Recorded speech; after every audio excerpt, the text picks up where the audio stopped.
Hello my beloved career counsellors members. നമ്മുടെ career counsellors ക്ലബിന്റെ 25 മണിക്കൂർ ഓൺലൈൻ സർട്ടിഫിക്കേഷൻ കോഴ്സിന്റെ ഭാഗമായിട്ട് ചെയ്യുന്ന ഈ ഒരു വീക്ക്ലി വീഡിയോ കോൺഫറൻസിങ് കോഴ്സിലേക്ക് ഓൾറെഡി ഇതിൽ പങ്കെടുത്തിട്ടുള്ള ആളുകളും ഇന്ന് നമ്മുടെ പ്രത്യേക ക്ഷണം സ്വീകരിച്ച് ഇതിലേക്ക് എത്തിയിട്ടുള്ള ആളുകളുമായിട്ടുള്ള എല്ലാവർക്കും ഹാർദമായ സ്വാഗതം. റമദാൻ ടൈമാണ്, എല്ലാവരും ഫാസ്റ്റിങ്ങിന്റെ ഒക്കെ ക്ഷീണത്തിലായിരിക്കും കുറെ പേര്. ഇത് ട്രെയിനിങ് എടുക്കുന്ന സാറും ഞാനും അതേ ക്ഷീണത്തിലാണ്. പക്ഷെ എന്നിരുന്നാൽ പോലും ഈ ക്ഷീണങ്ങളെ എല്ലാം ആകെ ഇല്ലാതാക്കി കളയുന്ന വളരെ അർത്ഥവത്തായ ഒരു സെഷനാണ് ഇന്ന് ഇവിടെ നടക്കാൻ വേണ്ടി പോകുന്നത്.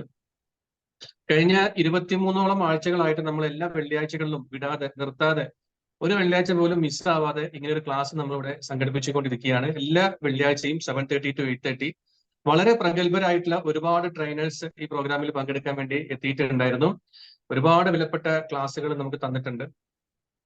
പക്ഷെ ആ കൂട്ടത്തിൽ ഏറ്റവും കരിയർ കൗൺസിലിംഗ് മേഖലയിൽ ഏറ്റവും അനുഭവ സമ്പത്തുള്ള ഒരാളാണ് ഇന്ന്, ഇതുവരെ വന്നതിൽ ഏറ്റവും അനുഭവ സമ്പത്തുള്ള ഒരാളാണ് ഇന്ന് നമുക്ക് നല്ല മാർഗനിർദ്ദേശങ്ങൾ തരാൻ വേണ്ടി ഇവിടെ എത്തിയിട്ടുള്ളത്.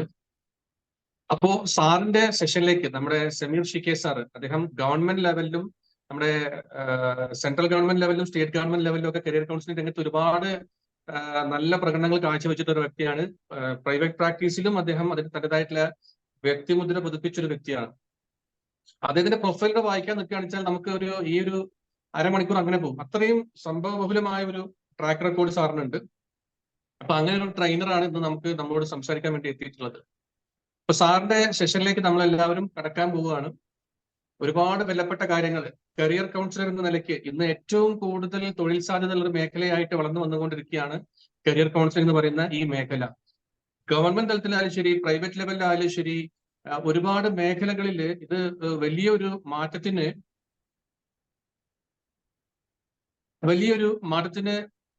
വഴിതെളിക്കാൻ പോകുന്ന ഒരു മേഖലയാണ് ഈ കരിയർ കൗൺസിലിംഗ് എന്ന് പറയുന്ന ഈ ഒരു മേഖല.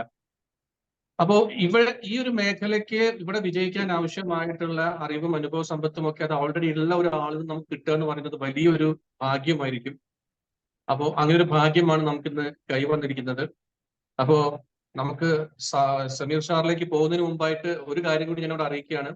ഇവിടെ നമ്മുടെ ഈ ക്ലാസ്സിൽ പങ്കെടുക്കാൻ എത്തിയിട്ടുള്ള എല്ലാവർക്കും ഈ വരുന്ന ഏപ്രിൽ 13 സെക്കൻഡ് സാറ്റർഡേ നമ്മുടെ കരിയർ കൗൺസിലേഴ്സ് ക്ലബ്ബ് എന്ന് പറയുന്ന ഈ ഒരു കൂട്ടായ്മയുടെ 1ാം വാർഷികം ആഘോഷിക്കപ്പെടുകയാണ്. എറണാകുളം കർദിനാൾ പാറേക്കാട്ടിൽ മെമ്മോറിയൽ റിന്യൂവൽ സെന്ററിൽ വെച്ചിട്ടാണ് പ്രോഗ്രാം. ഏപ്രിൽ 13 ശനിയാഴ്ച രാവിലെ 9:30 മുതൽ 4:30 വരെയാണ് ഈ പ്രോഗ്രാം നമ്മൾ പ്ലാൻ ചെയ്തിട്ടുള്ളത്. അപ്പോ മധുഭാസ്കരൻ സാറാണ് ചീഫ് ഗസ്റ്റ് ആയിട്ട് വരുന്നത്. അതുകൂടാതെ ഡോക്ടർ ബ്രിജേഷ് ജോർജ് ജോൺ വരുന്നുണ്ട്. സിനിമാ രംഗത്ത് നിന്ന് ജമേഷ് കോട്ടക്കൽ പോലുള്ള പ്രഗത്ഭരായിട്ടുള്ള വ്യക്തികൾ ക്ലാസ് എടുക്കാൻ വേണ്ടി വരുന്നുണ്ട്. അതുപോലെ സിനിമാ രംഗത്ത് ബാലതാരങ്ങളായിട്ട് പ്രവർത്തിക്കുന്ന 2 കുട്ടികൾ അവരുടെ അനുഭവങ്ങൾ പങ്കുവെക്കാൻ വേണ്ടി വരുന്നുണ്ട്. അതുപോലെ ഇന്നത്തെ ട്രെയിനറുടെ സ്പെഷ്യൽ സെഷൻ അന്ന് ഒരു വലിയ സെഷൻ അന്നുണ്ട്. പിന്നെ സൈക്കോമെട്രിക് ടെസ്റ്റും പിന്നെ കരിയർ കൗൺസിലേഴ്സിന് ആവശ്യമായിട്ടുള്ള സ്കില്ലുകളും ഒക്കെ ഉൾപ്പെടുത്തിക്കൊണ്ട് ഒരുപാട് വളരെ വാല്യബിൾ ആയിട്ടുള്ള സെഷൻസ് ആണ് അന്ന് നടക്കാൻ വേണ്ടി പോകുന്നത്. രാവിലെ മുതൽ വൈകുന്നേരം വരെ ഫുഡും റിഫ്രഷ്മെന്റും എല്ലാം ആയിട്ട് വളരെ നല്ല ഒരു സെഷൻ ആയിട്ടാണ് നമ്മൾ പ്ലാൻ ചെയ്തിട്ടുള്ളത്. അപ്പോൾ നിങ്ങൾ എല്ലാവരും ഈ സെഷൻ കേട്ടുകൊണ്ടിരിക്കുന്ന എല്ലാവരും ആ ഒരു മീറ്റിലേക്ക് പങ്കെടുക്കണം. ഇപ്പോൾ അടുത്ത 2 ദിവസത്തിനുള്ളിലായിട്ട് ഇന്നോ നാളെയോ ആയിട്ട് അതിന് രജിസ്റ്റർ ചെയ്ത് കഴിഞ്ഞാൽ, അതായത് ഈ ഞായറാഴ്ച വരെ നിങ്ങൾ അതിന് രജിസ്റ്റർ ചെയ്യുകയാണ് എന്നുണ്ടെങ്കിൽ ആകെ 250 രൂപ മാത്രമേ ഈ ഒരു ഫുൾ ഡേ സെഷന് ഫീസ് വരുന്നുള്ളൂ. ഏർലി ബേർഡ് ഓഫർ ആണ്. ഞായറാഴ്ച കഴിഞ്ഞ് തിങ്കളാഴ്ച തൊട്ട് പിന്നെ അതിന്റെ റേറ്റ് 25 തൊട്ട് അതിന്റെ റേറ്റ് കൂടാൻ പോവുകയാണ്. 500 രൂപയായിട്ട് അതിന്റെ റേറ്റ് വർദ്ധിക്കും. ഇപ്പോൾ നമ്മൾ 50% ഓഫറിലാണ് നമ്മൾ കൊടുത്തുകൊണ്ടിരിക്കുന്നത് ഇതിന്റെ രജിസ്ട്രേഷൻ. അപ്പൊ എല്ലാവർക്കും വളരെയധികം ഉപകാരപ്പെടുന്ന നല്ല ഒരു വൃത്തിയായിട്ടുള്ള സെഷനാണ് ഇത്. നമുക്ക് ഉറച്ചു വിശ്വസിക്കാം. അപ്പോ ഈ സെഷനിലേക്ക് എത്തിച്ചേർന്നിട്ടുള്ള എല്ലാവർക്കും ഹാർദമായ സ്വാഗതം. നിങ്ങൾക്ക് നമ്മുടെ പറഞ്ഞു വന്ന കാര്യം മറക്കരുത്. നമ്മുടെ ഏപ്രിൽ 13 മീറ്റ് ആണ്, നിങ്ങൾ മറക്കരുത്. നമ്മുടെ ഇന്ന് ക്ലാസ് എടുക്കുന്ന ഷമീർ സാറിന്റെ വളരെ ഡീറ്റെയിൽഡ് ആയിട്ടുള്ള, അദ്ദേഹം ഇന്ന് സംസാരിക്കാൻ വേണ്ടി പോകുന്നത് കരിയർ കൗൺസിലേഴ്സ് എന്ന നിലയ്ക്ക് നമുക്ക് എവിടെല്ലാം ഓപ്പർച്യൂണിറ്റീസ് ഉണ്ട്, ഗവൺമെന്റ് ലെവലിലായാലും പ്രൈവറ്റ് ലെവലിലായാലും പ്രൈവറ്റ് പ്രാക്ടീസിനായാലും എവിടെല്ലാം എന്തെല്ലാം ഓപ്പർച്യൂണിറ്റീസ് ഉണ്ട്, എങ്ങനെയൊക്കെ നമുക്ക് ഈ പ്രൊഫഷനിൽ നമുക്ക് എക്സൽ ചെയ്യാൻ പറ്റുന്ന കാര്യങ്ങളാണ് സാർ പറയാൻ വേണ്ടി പോകുന്നത്. അത് സാർ ഈ 1 മണിക്കൂർ കൊണ്ട് പറയാവുന്ന പരമാവധി കാര്യങ്ങൾ സാർ പറയും. പിന്നെ അതിന്റെ ഒരു ഡീറ്റെയിൽഡ് വേർഷൻ സാർ അന്ന് അവിടെ നമ്മുടെ പ്രോഗ്രാമിൽ അദ്ദേഹം സാർ എടുക്കുന്നതായിരിക്കും. എന്തായാലും നമ്മുടെ ക്ഷണം സ്വീകരിച്ചെത്തിയ നമ്മുടെ ഷമീർ സാറിന് ഹാർദമായ സ്വാഗതം. Sir, thank you so much sir accepting our request. അതുപോലെ നിങ്ങൾക്ക് എല്ലാവർക്കും ഞാൻ ഒരിക്കൽ കൂടി സ്വാഗതം അറിയിക്കുകയാണ്. നമ്മുടെ പ്രോഗ്രാമിന്റെ കാര്യം ആരും മറക്കരുത്. ഇന്ന് തന്നെ എല്ലാവരും രജിസ്റ്റർ ചെയ്യണമെന്ന് ഒരിക്കൽ കൂടി ഓർമ്മിപ്പിക്കുകയാണ്. നമുക്ക് ഷമീർ സാറിന്റെ സെഷനിലേക്ക് കടക്കാം. Sir, hearty welcome to you sir. Thank you Najeemuddin sir. സാറിനെ കുറിച്ചുള്ള ഡീറ്റെയിൽഡ് ആയിട്ടുള്ള ഒരു ഇൻട്രൊഡക്ഷൻ സാറിനെ കൊടുക്കുന്നതായിരിക്കും നന്നാവാൻ തോന്നുന്നുണ്ട്. അതുകൊണ്ടാണ് ഞാൻ നീട്ടി പറഞ്ഞ് പറയാനിരുന്നത്. സാർ ഒന്ന് ബാക്കി കാര്യങ്ങൾ സാറൊന്ന് ടേക്ക് ഓവർ ചെയ്യണം. Thank you sir.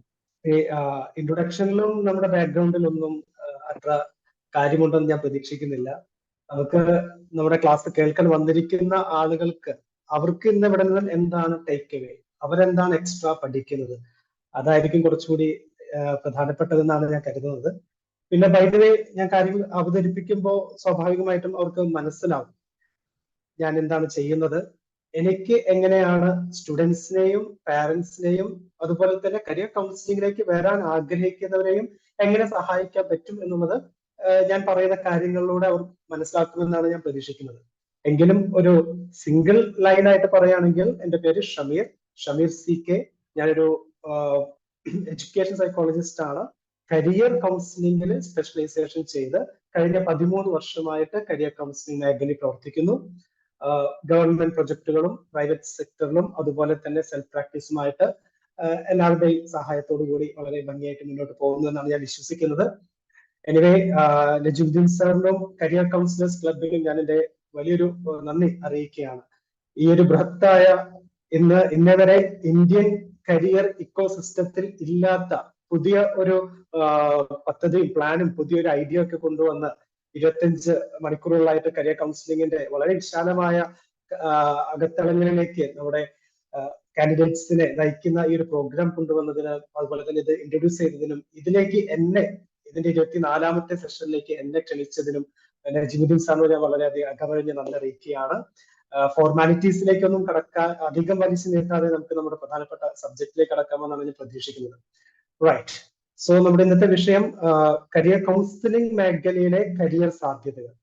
മറ്റുള്ളവർക്ക് വഴി കാണിച്ചു കൊടുക്കുന്ന നമ്മൾ നമ്മുടെ വഴി എങ്ങനെയാണ് വെട്ടിത്തെളിക്കേണ്ടത്, മറ്റുള്ളവർക്ക് കരിയർ ചൂണ്ടിക്കാണിച്ചു കൊടുക്കുന്ന നമ്മൾ നമ്മുടെ career as a career councillor എങ്ങനെയാണ് ഡെവലപ്പ് ചെയ്യേണ്ടത്, അതിലേക്ക് വെളിച്ചം വീശുന്ന 2 പ്രധാനപ്പെട്ട കാര്യങ്ങളാണ് എനിക്ക് ഇന്ന് നിങ്ങളുമായിട്ട് ഡിസ്കസ് ചെയ്യാനുള്ളത്. ഒന്ന്, കരിയർ കൗൺസിലിംഗിന്റെ പ്രധാനപ്പെട്ട ഒരു ക്രക്സ് എന്താണ്, അതായത് ഇതിന്റെ ഒരു core, what is exactly career counselling. ഒരു സ്റ്റുഡന്റിനും പാരന്റിനും നമ്മൾ എന്താണ് പറഞ്ഞു കൊടുക്കേണ്ടത്, അതാണ് ഞാൻ ആദ്യം പറയുന്നത്.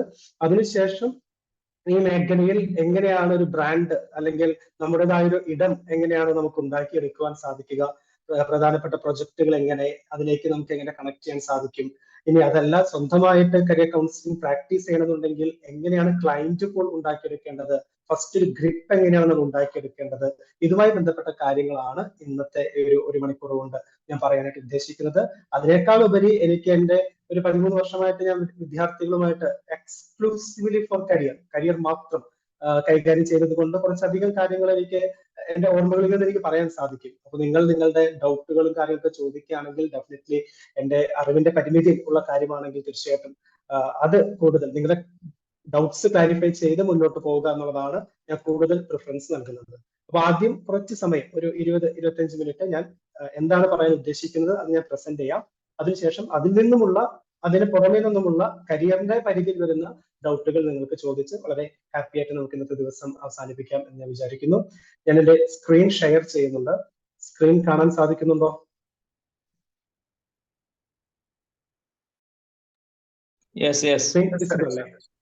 Okay. So career guidance and counselling, scope and practice in Indian സെനാരിയോയില് എങ്ങനെയാണ് നമുക്ക് ഒരു കരിയർ കൗൺസിലിംഗ് ഒരു പ്രാക്ടീസ് ലെവലിലേക്ക് കൊണ്ടുവരാൻ സാധിക്കുക.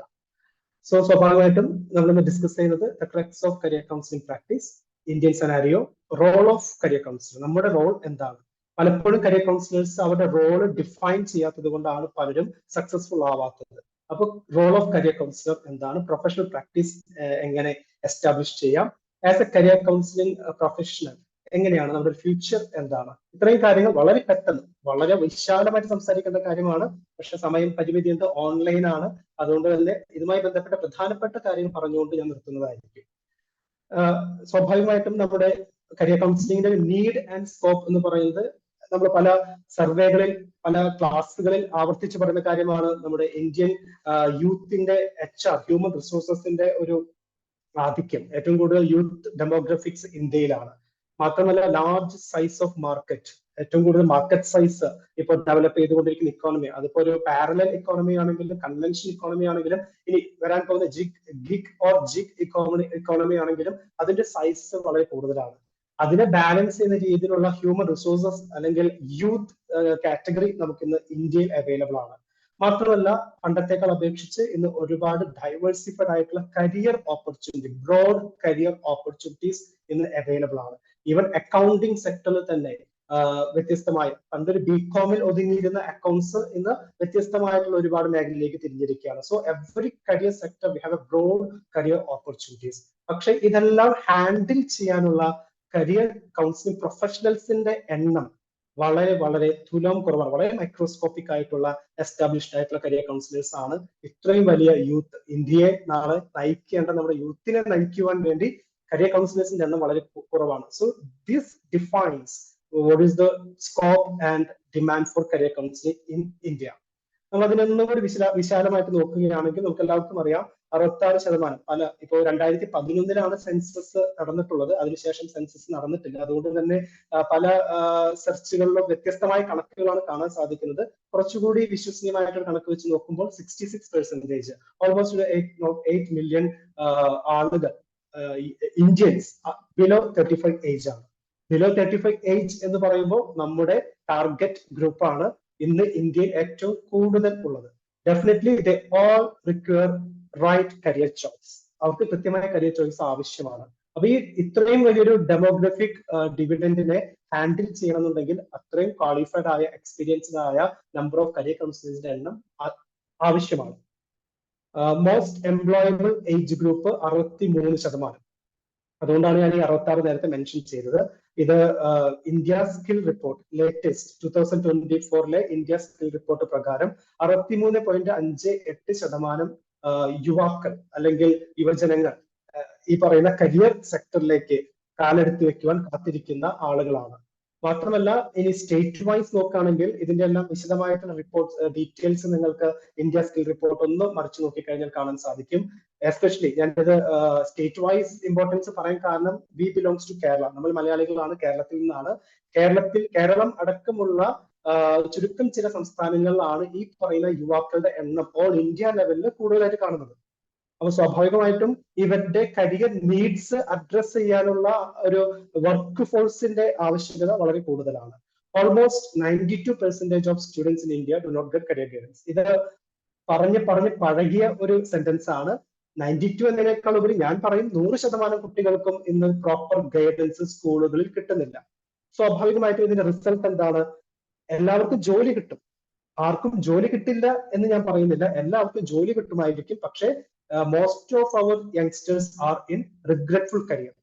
അവർ അവരുടെ ജോലി റിഗ്രറ്റ് ചെയ്യുന്നതായിരിക്കും. അതായത് ഇതെന്തിനാണ് ഞാൻ ഇതിലേക്ക് എത്തിയത്, ഇതല്ല, this is not what I wanted to go for, അങ്ങനെ പറഞ്ഞുകൊണ്ട് റിഗ്രറ്റ് ചെയ്തുകൊണ്ട് കരിയർ തള്ളി നീക്കുന്ന ആളുകളുടെ എണ്ണം നമുക്ക് വളരെ കൂടുതലാണ്.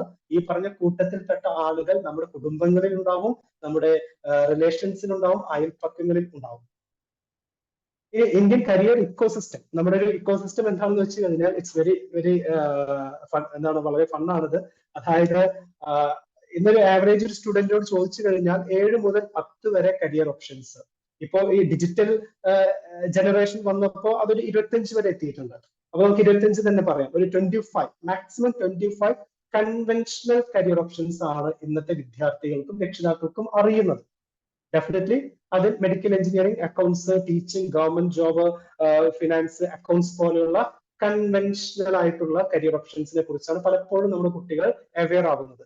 എന്നാൽ the real career ecosystem, career scenario is more than 1472 universities. ഏറ്റവും ലേറ്റസ്റ്റ് UGC കണക്ക് പ്രകാരം 1472 യൂണിവേഴ്സിറ്റികളിലായിട്ട് 52 വ്യത്യസ്തമായ കരിയർ ക്ലസ്റ്റേഴ്സ്. അതായത് കോഴ്സ് അല്ല ഞാൻ പറയുന്നത്, കരിയർ മേഖലകൾ. National career survey, ministry of labour and എംപ്ലോയ്മെന്റിന്റെ ലിസ്റ്റിംഗ് പ്രകാരം ഈ കരിയർ ക്ലസ്റ്റേഴ്സിന് പല രീതിയിലുള്ള ലിസ്റ്റിംഗ് കാണാൻ സാധിക്കും, പല കണക്കുകൾ കാണാൻ സാധിക്കും. കുറച്ച് ഒതന്റിക് ആയിട്ട് നമ്മൾ നോക്കുകയാണെങ്കിൽ മിനിസ്ട്രി ഓഫ് ലേബർ ആൻഡ് എംപ്ലോയ്മെന്റിന്റെ നാഷണൽ കരിയർ സർവീസ് പോർട്ടൽ പരിശോധിച്ചു കഴിഞ്ഞാൽ 52ഓളം വ്യത്യസ്തമായ കരിയർ ക്ലസ്റ്റേഴ്സ് കാണാം. ഇനി നിങ്ങൾ US labour department world wide ആയിട്ട് എല്ലാ സ്ഥലങ്ങളും എല്ലാ രാജ്യങ്ങളും ഫോളോ ചെയ്യുന്ന ഒരു കരിയർ ക്ലസ്റ്ററിംഗ് സിസ്റ്റമാണ് ONET. ONET എന്ന് പറയും. സെർച്ച് ചെയ്താൽ നിങ്ങൾക്ക് അറിയാൻ സാധിക്കും. It's under US department of labour. അവർ 16 ക്ലസ്റ്റേഴ്സ് ആണ് പറയുന്നത്. നമ്മുടെ ഇന്ത്യൻ സിസ്റ്റം പ്രകാരം 52 കരിയർ ക്ലസ്റ്റേഴ്സ് ആണ് നമ്മൾ ലിസ്റ്റ് ചെയ്തിട്ടുള്ളത്. അതേസമയം വേൾഡ് വൈഡ് നമ്മൾ നോക്കുമ്പോൾ പ്രത്യേകിച്ച് ONET-ന്റെ ലിസ്റ്റിംഗ് പ്രകാരം 16 വ്യത്യസ്തമായിട്ട് കരിയർ ക്ലസ്റ്റേഴ്സ് നമുക്ക് കാണാൻ സാധിക്കും. അപ്പൊ ഇത്രയും സാധ്യതയുള്ള കരിയർ മേഖലയിലേക്ക് നമ്മുടെ ഇന്ത്യൻ വിദ്യാർത്ഥികൾ 7 മുതൽ 10 വരെ അല്ലെങ്കിൽ ഒരു 25 മാക്സിമം 25 ഓപ്ഷനിൽ മാത്രം ഒതുങ്ങി പോവുകയാണ് ചെയ്യുന്നത്. ഇവിടെയാണ് നമ്മൾക്ക് ഏറ്റവും കൂടുതൽ ഇടപെടുവാനായിട്ടുള്ളത്. അപ്പൊ സ്വാഭാവികമായിട്ടും ഈ ഒരു lack of career information leads to distressful career. നമുക്ക് എല്ലാവർക്കും അറിയാം 85% കുട്ടികളും ഒരു കരിയർ ഡിലേമ, അതായത് ഇത് എടുക്കണോ അല്ലെങ്കിൽ എടുത്തത് ശരിയാകുമോ, കണ്ണുമടച്ച് നാടൻ ഭാഷയിൽ പറയുകയാണെങ്കിൽ കണ്ണും പൂട്ടി ഒരു കോഴ്സിൽ പോകുന്ന അവസ്ഥയാണ് 85% കുട്ടികൾക്കും ഉള്ളത്. ഇതെന്തുകൊണ്ടാണ്? Why this happens? നമ്മൾ ഇത്രയും കരിയർ കൗൺസിലിംഗ് മേഖലയിൽ പ്രവർത്തിക്കുന്നു, ഗവൺമെന്റ് ഇത്രയും ഫണ്ട് സ്കൂളുകളിൽ പ്രൊവൈഡ് ചെയ്യുന്നു, ഗവൺമെന്റ് പോളിസികൾ ഉണ്ടാക്കുന്നു, ആൻഡ് എല്ലാ ഫെസിലിറ്റീസും നമുക്ക് ഇന്ന് എസ്പെഷ്യലി കേരള, നമ്മൾ കേരളത്തിനെ സംബന്ധിച്ച് പറയുകയാണെങ്കിൽ we are the most literate population in India. പക്ഷെ കരിയർ ഡിസ്ട്രെസ് നോക്കിക്കഴിഞ്ഞാൽ അല്ലെങ്കിൽ റോങ് കരിയർ ഓപ്ഷൻ എത്തുന്നവരുടെ എണ്ണം നോക്കിക്കഴിഞ്ഞാൽ വളരെ വളരെ കൂടുതലാണ്. അതെന്തുകൊണ്ടാണ്?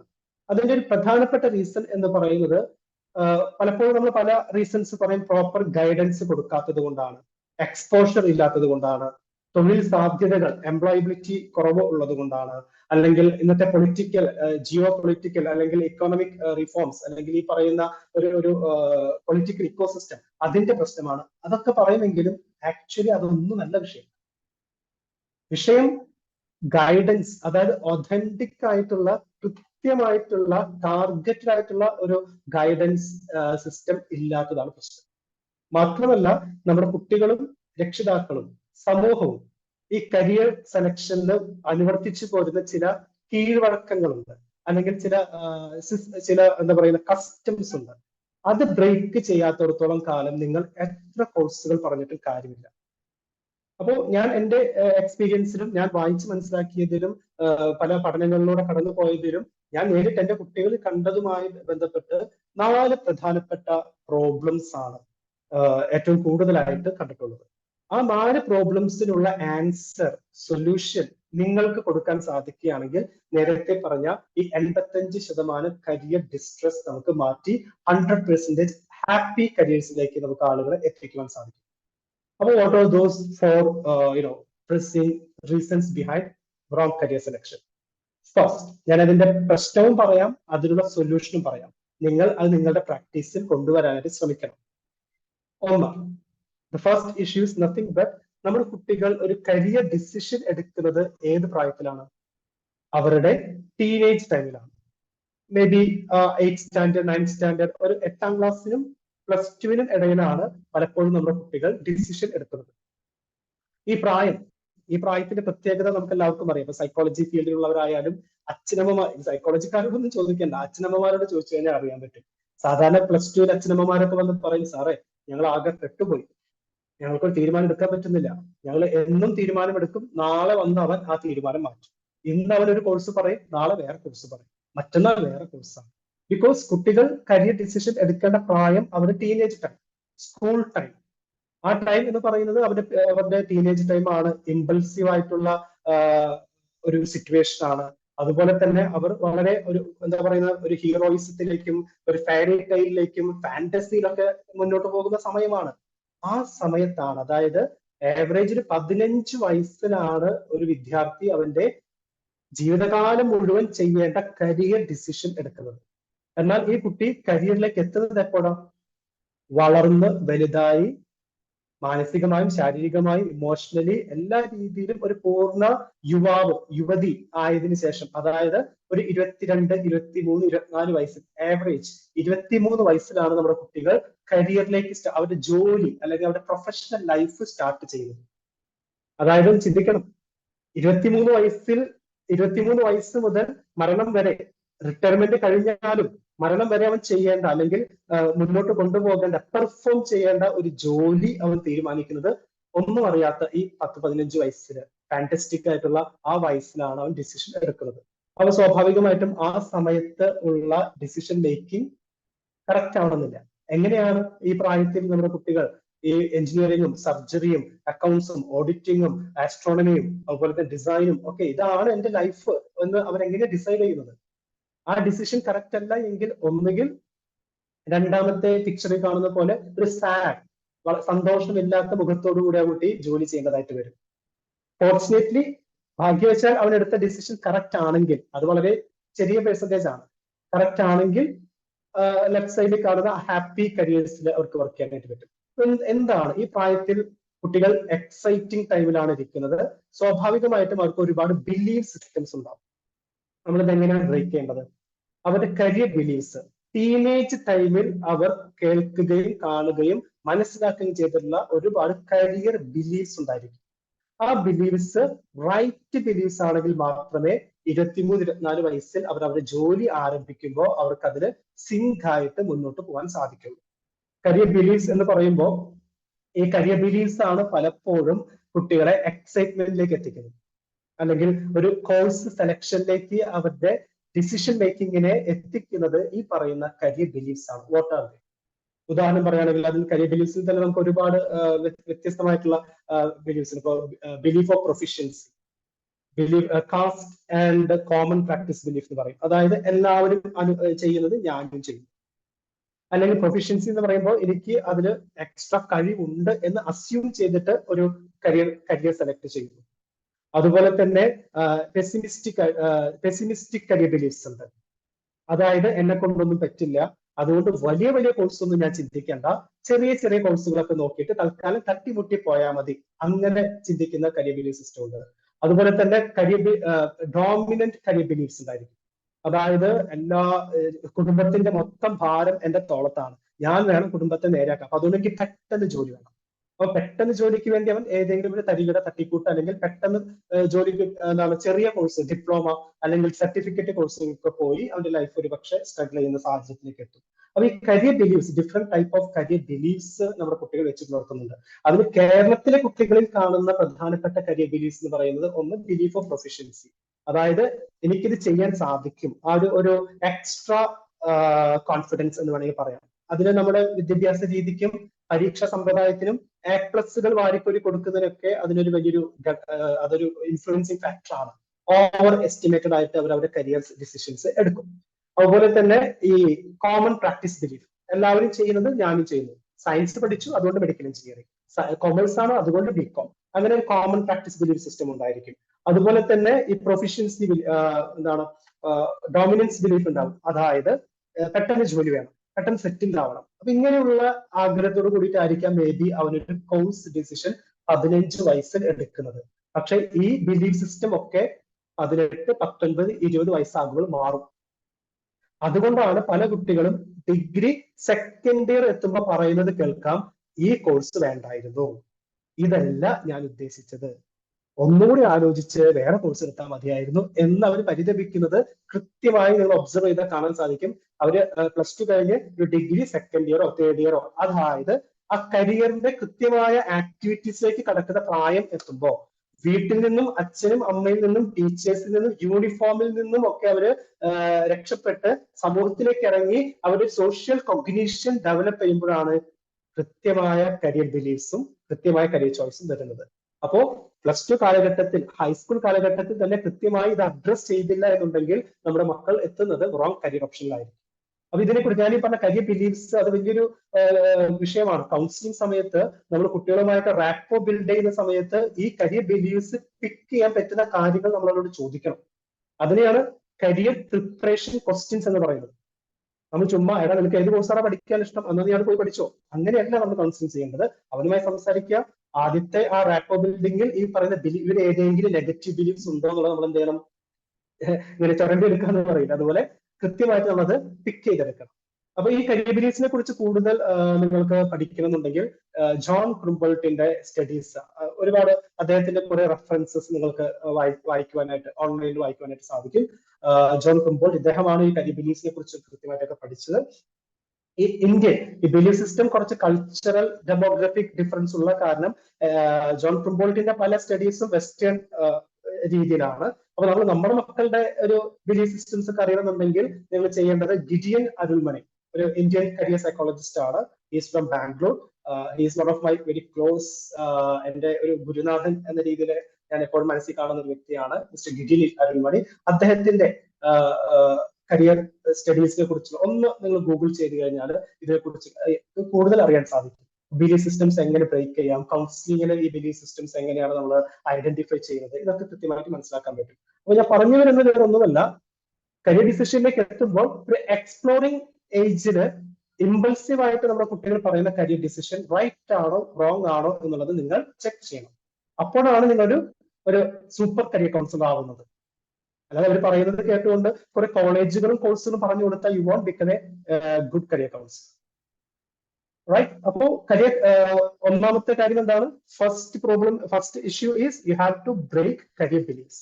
അപ്പൊ കരിയർ ബിലീഫ്സ് ബ്രേക്ക് ചെയ്യാനായിട്ട് നമുക്ക് കുട്ടികൾക്ക് പറഞ്ഞു കൊടുക്കാനായിട്ട് ആ ഒരു കമ്മ്യൂണിക്കേഷൻ, നമ്മുടെ കൗൺസിലിംഗ് സ്മൂത്തൻ ചെയ്യാനായിട്ടാണ് ആപ്റ്റിറ്റ്യൂഡിനെ കുറിച്ചുള്ള അറിവ് നമ്മളെ ഹെൽപ്പ് ചെയ്യുന്നത്. ഫോർ എക്സാമ്പിൾ ഒരു സ്റ്റുഡന്റ് ഒരു ബിലീഫ് സിസ്റ്റം, ഒരു പെസിമിസ്റ്റിക് ബിലീഫ് സിസ്റ്റം ഉണ്ടെന്ന് വിചാരിക്കുക.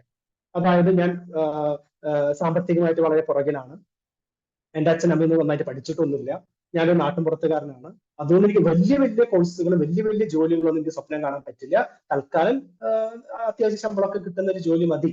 അങ്ങനെ ഒരു ബിലീഫ് സിസ്റ്റം ഇവരുടെ മനസ്സിന്റെ ഉള്ളിൽ ഉണ്ടാവാം.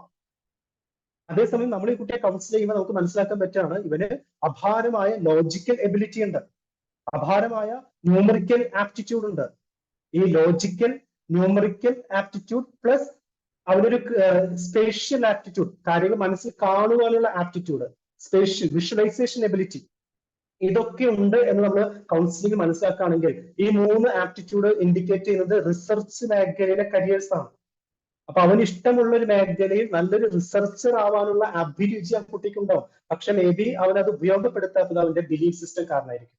അപ്പൊ അത് ബ്രേക്ക് ചെയ്തിട്ട് എടാ നിന്റെ ആപ്റ്റിറ്റ്യൂഡ്സ് ഇങ്ങനെയൊക്കെയാണ്, അപ്പൊ ഇത് നമുക്ക് ഇങ്ങനെ കരിയേഴ്സുമായി കണക്ട് ചെയ്യാൻ സാധിക്കും, അതിന് ഇങ്ങനെ കോളേജുകൾ അവൈലബിൾ ആണ്, നീ അതൊന്ന് ആലോചിച്ച് നോക്കൂ, നീ ട്രൈ ചെയ്ത് നോക്കൂ എന്ന് പറഞ്ഞു കഴിഞ്ഞാൽ definitely he will think in A different വേ. അപ്പോൾ ആപ്റ്റിറ്റ്യൂഡ് നമ്മൾ ചുമ്മാ കരിയർ കൗൺസിലിംഗ് നമ്മൾ സ്ഥിരം പറയുന്ന ഒരു വാക്കാണ് ആപ്റ്റിറ്റ്യൂഡ് ടെസ്റ്റ് ചെയ്യണം, ടെസ്റ്റ് ചെയ്ത് കണ്ടുപിടിക്കണം. ഇത് കണ്ടുപിടിച്ചുകൊണ്ടായില്ല. ഈ കണ്ടുപിടിച്ചതിന് ശേഷം you have to match each aptitude with career beliefs. ആ ആപ്റ്റിറ്റ്യൂഡിനെ കുട്ടികളുടെ ബിലീഫ് സിസ്റ്റമായിട്ട് കണക്ട് ചെയ്യുമ്പോഴാണ് നമ്മൾ പറയുന്ന കോഴ്സ്, നമ്മൾ പറയുന്ന കരിയർ അവന് ക്ലിക്ക് ആവുന്നത്. അപ്പോൾ ആപ്റ്റിറ്റ്യൂഡ് കൃത്യമായി മനസ്സിലാക്കി കഴിഞ്ഞാൽ ഒരു കുട്ടിയുടെ നെഗറ്റീവ് ബിലീഫ് സിസ്റ്റംസ് നമുക്ക് എന്ത് ചെയ്യാൻ പറ്റും, ക്ലിയർ ചെയ്യാനായിട്ട് ഒരു എക്സ്പീരിയൻസ്ഡ് കരിയർ കൗൺസിലറിന് അത് വളരെ എളുപ്പം ചെയ്യാനായിട്ട് സാധിക്കും. ഞാനിപ്പോ സ്ക്രീനിൽ കാണിച്ചിരിക്കുന്നത് എന്റെ ഒരു സ്റ്റുഡന്റ് ആണ്, അഭിനന്ദ് എന്നാണ് ഈ കുട്ടിയുടെ പേര്. ഇരിഞ്ഞാലക്കുട SN സ്കൂളിൽ പഠിച്ചിരുന്ന പയ്യനാണ്. ഇവനെ ഞാൻ പേഴ്സണലി അറിയില്ല, എന്റെ ഒരു ക്ലാസ്സിലും കേട്ടിട്ടുണ്ടെന്നേ ഉള്ളൂ.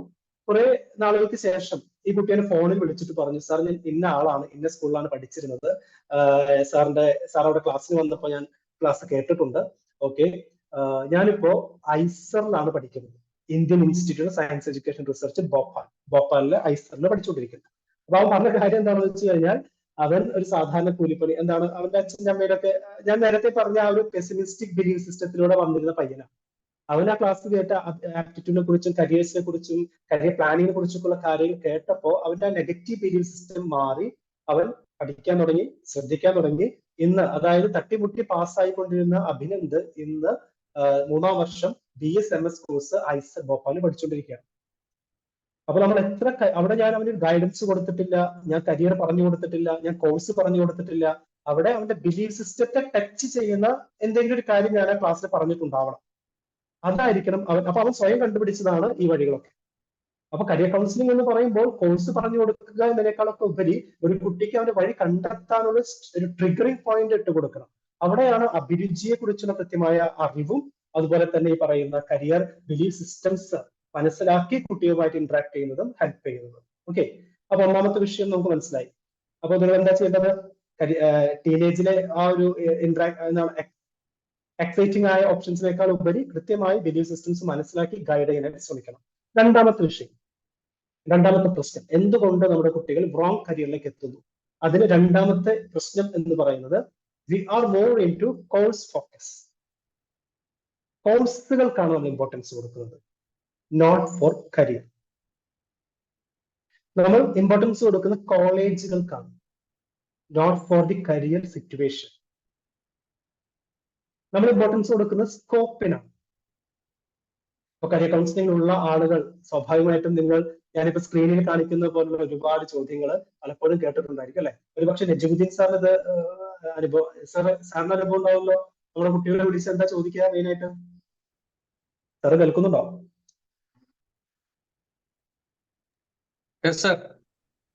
സ്ക്രീനിൽ കാണുന്ന കാര്യമില്ലേ, നമ്മുടെ മക്കൾക്ക് അറിയണ്ടേ?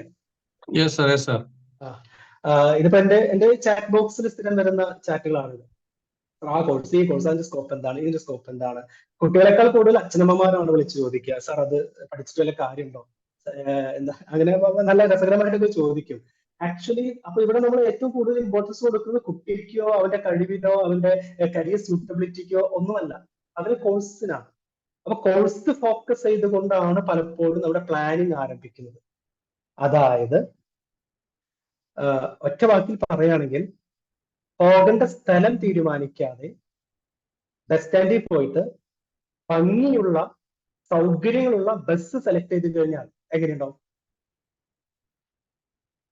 നമുക്ക് പോകേണ്ടത് തൃശ്ശൂർക്കാണ്, നമ്മളിപ്പോ തൃശ്ശൂർ പോകാൻ നിൽക്കുകയാണെന്ന് വിചാരിക്കുക, അല്ലെങ്കിൽ പോട്ടെ ഡൽഹി പോകാൻ നിൽക്കുകയാണ്. ഫ്ലൈറ്റിന്റെ ഭംഗി നോക്കിയിട്ടാണോ നമ്മള്, അല്ലെങ്കിൽ ഫ്ലൈറ്റിൽ സൗകര്യം നോക്കിയിട്ടാണോ നമ്മൾ ഡെസ്റ്റിനേഷൻ ഫിക്സ് ചെയ്യുന്നത്, അല്ലെങ്കിൽ ബസ്സിന്റെ സൗകര്യം നോക്കിയിട്ടാണോ ഡെസ്റ്റിനേഷൻ ഫിക്സ് ചെയ്യുന്നത്? അല്ല, ആദ്യം ഡെസ്റ്റിനേഷൻ ഫിക്സ് ചെയ്യും. അപ്പൊ അങ്ങോട്ട് പോകുന്ന ബസ് ഏതാണ്? അത് ചിലപ്പോൾ KSRTC ആവാം, ഓർഡിനറി ആവാം, അല്ലെങ്കിൽ ചിലപ്പോൾ സൂപ്പർ ഫാസ്റ്റ് ആവാം. പക്ഷെ പോകുന്നത് നമുക്ക് പോകേണ്ട സ്ഥലത്തേക്കാണ്. സോ ഈ കോഴ്സ് ഫോക്കസിനേക്കാൾ ഉപരി we have to focus into the career focus ചെയ്തുകൊണ്ട് വേണം നമ്മൾ കോഴ്സ് അല്ലെങ്കിൽ കൗൺസിലിംഗ് ചെയ്യാനായിട്ട്. അപ്പൊ സ്റ്റുഡൻസും പാരന്റ്സും നമ്മളോട് സ്വാഭാവികമായിട്ടും ചോദിക്കുക എന്താണ്? ഈ പറയുന്ന കോഴ്സുകളുടെ ഡീറ്റെയിൽസ് ആയിരിക്കും. അപ്പൊ അവിടെ ആസ് എ കരിയർ കൗൺസിലർ നമ്മൾ, if you are A true career councillor, if you are A super career councillor, നിങ്ങൾ നോക്കേണ്ടത്, പറഞ്ഞു കൊടുക്കേണ്ടത്, മോനെ ആ കോഴ്സ് അവിടെ നിൽക്കട്ടെ, പകരം ആ കോഴ്സുമായി ബന്ധപ്പെട്ട കരിയർ പ്രൊഫൈൽ, ജോബ് സിറ്റുവേഷൻ, അല്ലെങ്കിൽ പെർഫോമൻസ് പോയിന്റ്സ്, അത് നിനക്ക് ഓക്കെ ആണോ? അത് നീ ചിന്തിച്ചിട്ടുണ്ടോ? ഉദാഹരണത്തിന് എന്റെ സെഷൻസിൽ സ്ഥിരം കുട്ടികൾ ചോദിക്കുന്ന ചോദ്യമാണ് ഏവിയേഷൻ. സാർ എനിക്ക് പൈലറ്റ് ആവണം, എനിക്ക് ഏവിയേഷൻ, എനിക്ക് എയർപോർട്ടിൽ മാനേജറായിട്ട് ജോലി ചെയ്യണം, സിയാൽ എയർപോർട്ട് എനിക്ക് ഏറ്റെടുക്കണം, ഞാൻ കണ്ണൂർ എയർപോർട്ട് ഭരിക്കാൻ വേണ്ടി ജനിച്ചവനാണെന്നൊക്കെ പറഞ്ഞുകൊണ്ട് കുട്ടികൾ നമ്മളോട് പറയും. ഇനി അപ്പൊ ഏവിയേഷൻ പഠിക്കണം എന്ന് പറയും. അപ്പൊ ഞാൻ ചോദിക്കും, ശരി, നല്ല കാര്യം, ഏവിയേഷൻ പഠിക്കണമെന്നുണ്ടെങ്കിൽ, അപ്പൊ ഞാൻ ഇമ്മീഡിയറ്റ്ലി ഞാൻ ചോദിക്കുന്ന ചോദ്യം ഇതാണ്, ഓക്കെ മോനെ, നിനക്ക് ഏവിയേഷൻ ഫീൽഡ് അല്ലേ താല്പര്യം, റെഡി. സോ ഇന്ത്യയിൽ നിന്നും ഓപ്പറേറ്റ് ചെയ്യുന്ന എയർലൈൻസ് ഏതൊക്കെയാണ്? ഓക്കെ, ഇന്ത്യയിൽ എത്ര എയർപോർട്ട് ഉണ്ട്? അല്ലെങ്കിൽ ഈ പറയുന്ന ഡയറക്ടർ ജനറൽ ഓഫ് സിവിൽ ഏവിയേഷന്റെ റെക്കഗ്നീഷൻ കിട്ടാൻ നമ്മൾ എന്താ ചെയ്യേണ്ടത്? അതുമല്ലെങ്കിൽ പോട്ടെ, കേരളത്തിൽ എത്ര എയർപോർട്ട് ഉണ്ട്? അപ്പൊ അവൻ ആലോചിക്കും, അത് പിന്നെ അങ്ങനെ ഇങ്ങനെ ഇതൊക്കെ പല അഭിപ്രായങ്ങളും പല ആൻസേഴ്സ് പറയും. പിന്നെ ഞാൻ ചോദിക്കുക, ഏവിയേഷൻ ഫീൽഡ് ആണ്, ഓക്കെ, നിനക്ക് പെട്ടെന്ന് ഡിസിഷൻസ് എടുക്കാനൊക്കെ പറ്റുമോ? നീ പെട്ടെന്ന് തീരുമാനം എടുക്കുമോ? പെട്ടെന്ന് തീരുമാനം എടുക്കുന്ന ആളാണോ എന്ന് ചോദിക്കും. അത് ചോദിക്കുമ്പോ തന്നെ അവൻ പറയും, അയ്യോ അതൊന്നും പറ്റുന്നില്ല, പെട്ടെന്ന് തീരുമാനിക്കാൻ പറ്റുന്ന പറ്റില്ല, അച്ഛനോട് ചോദിക്കണം, അമ്മയോട് ചോദിക്കണം, കൂട്ടുകാരോട് ചോദിക്കണം. അപ്പൊ ഞാൻ പറയും, എന്നാ പിന്നെ നീ ഏവിയേഷൻ ഫീൽഡിലേക്ക് പോകണ്ട എന്ന് പറയും. അതെന്തേ? അത് വേറൊന്നുമല്ല, നീ ചോദിച്ച കോഴ്സ് ഏവിയേഷൻ ആണ്, ഞാൻ അത് സമ്മതിച്ചു. പക്ഷെ ആ കോഴ്സിന്റെ കരിയർ പ്രൊഫൈൽ എന്ന് പറയുന്നത് എന്താണ്? Decision making, planning, handling reports, communication, അതുപോലെ തന്നെ ക്വിക്ക് ഡിസിഷൻ മേക്കിംഗ്, ഇതൊക്കെയാണ് ഇതിന്റെ ഒരു കരിയർ സിറ്റുവേഷൻ. ഇത് നിനക്ക് ചെയ്യാൻ പറ്റുമോ? നീ ജീവിതകാലം മുഴുവൻ ചെയ്യേണ്ടത് ഇതാണ് കേട്ടോ. Are you ready to work with perform in that career situation? അതായത് നമ്മുടെ കുട്ടികൾ പലപ്പോഴും കോഴ്സ് പഠിക്കുക എന്ന രീതി അക്കാഡമിക് ലെവലിലായിരിക്കും ചിന്തിക്കുന്നത്. അതുകൊണ്ടാണ് അവര് 10-15 വയസ്സിൽ ഓരോ കോഴ്സും പറഞ്ഞു വരുന്നത്. എനിക്ക് ആ കോഴ്സ് ഭയങ്കര ഇഷ്ടമാണ്, അത് പഠിക്കാൻ ഇഷ്ടമാണ്, എനിക്ക് ബയോളജി പഠിക്കാൻ ഇഷ്ടമാണ്, ബയോളജി ഭയങ്കര ഇഷ്ടമായതുകൊണ്ടാണ് പല കുട്ടികളും മെഡിസിന് പോകുന്നത്. എനിക്ക് മറ്റുള്ളവരെ ഹെൽപ്പ് ചെയ്യാൻ ഭയങ്കര ഇഷ്ടമാണ്, അതുകൊണ്ടാണ് പല കുട്ടികളും ഡോക്ടർ ആവുന്നത്. പക്ഷെ ബയോളജി ഇഷ്ടമാണ് എന്നൊരൊറ്റ കാരണം കൊണ്ട് ഒരിക്കലും നമുക്ക് എന്ത് ചെയ്യാൻ പറ്റില്ല, മെഡിസിൻ പഠിക്കാൻ സാധിക്കും, ജോലിയായിട്ട് പെർഫോം ചെയ്യാനായിട്ട് സാധിക്കണമെന്നില്ല. ബിക്കോസ് അവിടെ എന്താണ്, it's A intellectual career option അല്ലെ. ഡോക്ടറുടെ ജോലി എന്താ, മറ്റുള്ള ഹെൽപ്പ് ചെയ്യലാണോ? നോ. ഡോക്ടറുടെ ജോലി എന്ന് പറയുന്നത് ഇന്റലക്ച്വലി ഡിസിഷൻ മേക്കിംഗ് ചെയ്യലാണ്. അതിലൂടെ ചികിത്സിക്കുന്നു, അതിലൂടെ ആളുകൾക്ക് ആശ്വാസം കിട്ടുന്നു, അതൊരു ഹെൽപ്പ് ആവുന്നു. പക്ഷെ ദ ജോബ് റോൾ ഈസ്, ഡോക്ടറിന്റെ ജോബ് റോൾ എന്താണ്, ഇന്റലക്ച്വൽ ഡിസിഷൻ മേക്കിംഗ് ആണ്. അതില്ലാത്ത കുട്ടികൾ ബയോളജി മാത്രം ഇഷ്ടമാണെന്ന് പറഞ്ഞ് നീറ്റിന് വേണ്ടി പ്രിപ്പറേഷൻ ചെയ്താൽ മേ ബി അവര് റിപ്പീറ്റും റിപ്പീറ്റും ഒക്കെ പോകേണ്ട അവസ്ഥ വരും. അപ്പോ കുട്ടികൾക്ക് നമ്മൾ പറഞ്ഞു കൊടുക്കേണ്ടത്, രണ്ടാമത്തെ വിഷയം കോഴ്സ് എന്നതിനേക്കാൾ ഉപരി നമ്മൾ ഇമ്പോർട്ടൻസ് കൊടുക്കേണ്ടത് ആ കോഴ്സ് പഠിച്ചാൽ കിട്ടുന്ന കരിയർ സിറ്റുവേഷൻസ് ആണ്.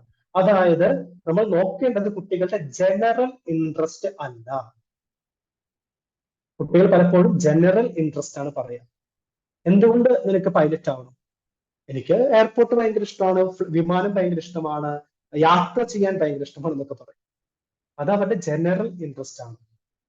ആക്ച്വലി അവർക്ക് കരിയർ ഇൻട്രസ്റ്റ് ഉണ്ടോ, അവർ പറയുന്ന കോഴ്സിൽ കരിയർ ഇൻട്രസ്റ്റ് ഉണ്ടോ എന്നുള്ളത് ഒരു കരിയർ കൗൺസിലറായി നമ്മൾ അത് മനസ്സിലാക്കണം. അതായത് ജനറൽ ഇൻട്രസ്റ്റ് വേറെ, വെസ്റ്റഡ് ഇൻട്രസ്റ്റ് വേറെ. അതായത് ജനറൽ ഇൻട്രസ്റ്റ് എന്ന് പറഞ്ഞാൽ അത് എക്സ്പ്രസ് ചെയ്യുന്നു, അവർ വായ കൊണ്ട് പറയുന്നു, എനിക്ക് അത് ഇഷ്ടമാണ് ഇത് ഇഷ്ടമാണെന്ന് പറയുന്ന എക്സ്പ്രസ്ഡ് ഇൻട്രസ്റ്റ് ആണ് അവർക്ക്. പക്ഷെ അതിലേക്ക് ഒരു ട്രൂ ഇൻക്ലിനേഷൻ ഉണ്ടോ, അതൊരു വെസ്റ്റഡ് ഇൻട്രസ്റ്റ് ആണ്. വെസ്റ്റഡ് ഇൻട്രസ്റ്റ് എന്ന് പറഞ്ഞാൽ എന്താണ്, ഞാനിവിടെ ഡെഫിനേഷൻ കൊടുത്തിട്ടുണ്ട്, അത് അങ്ങനെ തന്നെ ഡെഫിനേഷൻ കൊടുക്കണം, എന്നാലേ നിങ്ങൾക്ക് പെട്ടെന്ന് മനസ്സിലാവുള്ളൂ. അതായത് vested interest is nothing but a person's reason for involvement in a undertaking or situation, especially an expectation of financial or other gains. അതായത് financial or other life gains കിട്ടാൻ സഹായിക്കുന്ന ആക്ടിവിറ്റീസ് ഇൻവോൾവ് ചെയ്യാനുള്ള താല്പര്യം. അതായത് ഇവർ ഈ കോഴ്സ്, ഒരൊറ്റ course പറയും, ആ കോഴ്സാണ് അവന്റെ ജീവിതം.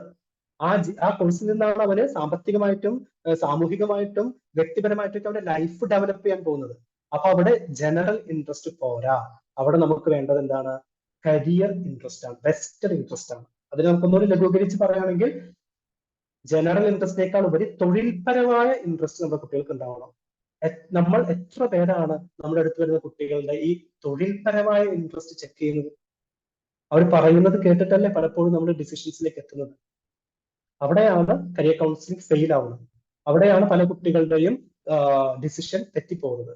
അപ്പൊ കരിയർ ഇൻട്രസ്റ്റ് എന്ന് പറയുമ്പോൾ വ്യത്യസ്തമായിട്ട് ഓരോ കുട്ടികളുടെയും ഓറിയന്റേഷൻ ഒന്നുകൂടി എളുപ്പം പറയുകയാണെങ്കിൽ, as A super career councillor നിങ്ങൾ ചെയ്യേണ്ടത് കുട്ടികൾ വരുമ്പോൾ അവരുടെ കരിയർ ഇൻട്രസ്റ്റ്, അതായത് കരിയർ ഓറിയന്റേഷൻ കണ്ടുപിടിക്കുക.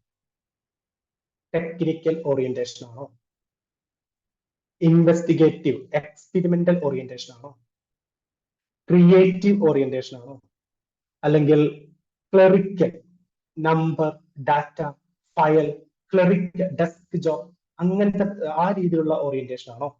അതല്ല അഡ്മിനിസ്ട്രേഷൻ, മുൻകൈയെടുക്കുക, ഭരിക്കുക, അഡ്മിനിസ്ട്രേഷൻ ചെയ്യുക, പ്ലാനിങ്, ഫോർകാസ്റ്റിംഗ്, ആ ഓറിയന്റേഷൻ ആണോ? അല്ലെങ്കിൽ ഒരു കാര്യം തന്നെ റിപ്പീറ്റ് ചെയ്ത് ചെയ്യുക, റിപ്പീറ്റഡ് ജോബ്, അതായത് എന്താണ്, കൺവെൻഷണൽ കരിയർ ഓറിയന്റേഷൻ ആണോ? ഇങ്ങനെ പല ഓറിയന്റേഷൻസ് ഉണ്ട്, പല ഇൻട്രസ്റ്റുകളുണ്ട്. എക്സാമ്പിൾ, അഡ്മിനിസ്ട്രേറ്റീവ് സ്കില്ലുള്ള ഒരു കുട്ടി, അഡ്മിനിസ്ട്രേറ്റീവ് ഇൻട്രസ്റ്റ് ഉള്ള കരിയർ ഓറിയന്റേഷൻ ഉള്ള കുട്ടി മെഡിക്കൽ ഫീൽഡിലേക്ക് പോകുമ്പോൾ അഡ്മിനിസ്ട്രേറ്റീവായ മെഡിക്കൽ ജോബ് ചെയ്യണം. അപ്പൊ അതിന് അതിൻ്റെതായ കോഴ്സ് അവൈലബിൾ ആണ്. ഇൻവെസ്റ്റിഗേറ്റീവ് മൈൻഡ് സെറ്റ് ഉള്ള കുട്ടി കൊമേഴ്സ് ആണ് പഠിക്കാൻ ആഗ്രഹിക്കുന്നതെങ്കിൽ ഇൻവെസ്റ്റിഗേറ്റീവ് ആയിട്ടുള്ള കൊമേഴ്സ് സബ്ജക്റ്റുകൾ പഠിക്കണം. അപ്പൊ അതിന് അങ്ങനെയുള്ള കരിയർ ഓപ്പർച്യൂണിറ്റീസ് ഉണ്ട്. ഉദാഹരണം പറയുകയാണെങ്കിൽ ഇൻസോൾവൻസി അക്കൗണ്ടിങ്, അതായത് ഒരു കമ്പനി പാപ്പരായി കഴിഞ്ഞാൽ അത് എങ്ങനെയാണ് ഹാൻഡിൽ ചെയ്യുന്നത്, അല്ലെങ്കിൽ ഈ പറയുന്ന ഒക്ച്വറിയൽ സയൻസ്, ഫിനാൻഷ്യൽ റിസ്ക് അനാലിസിസ്, അങ്ങനെയുള്ള അതെല്ലാം എന്താണ്, ഇൻവെസ്റ്റിഗേറ്റീവ് കോമേഴ്സ് സബ്ജക്ട്സ്. അപ്പൊ അവന്റെ കരിയർ ഇൻട്രസ്റ്റ് എന്താ, കണ്ടുപിടിക്കുക.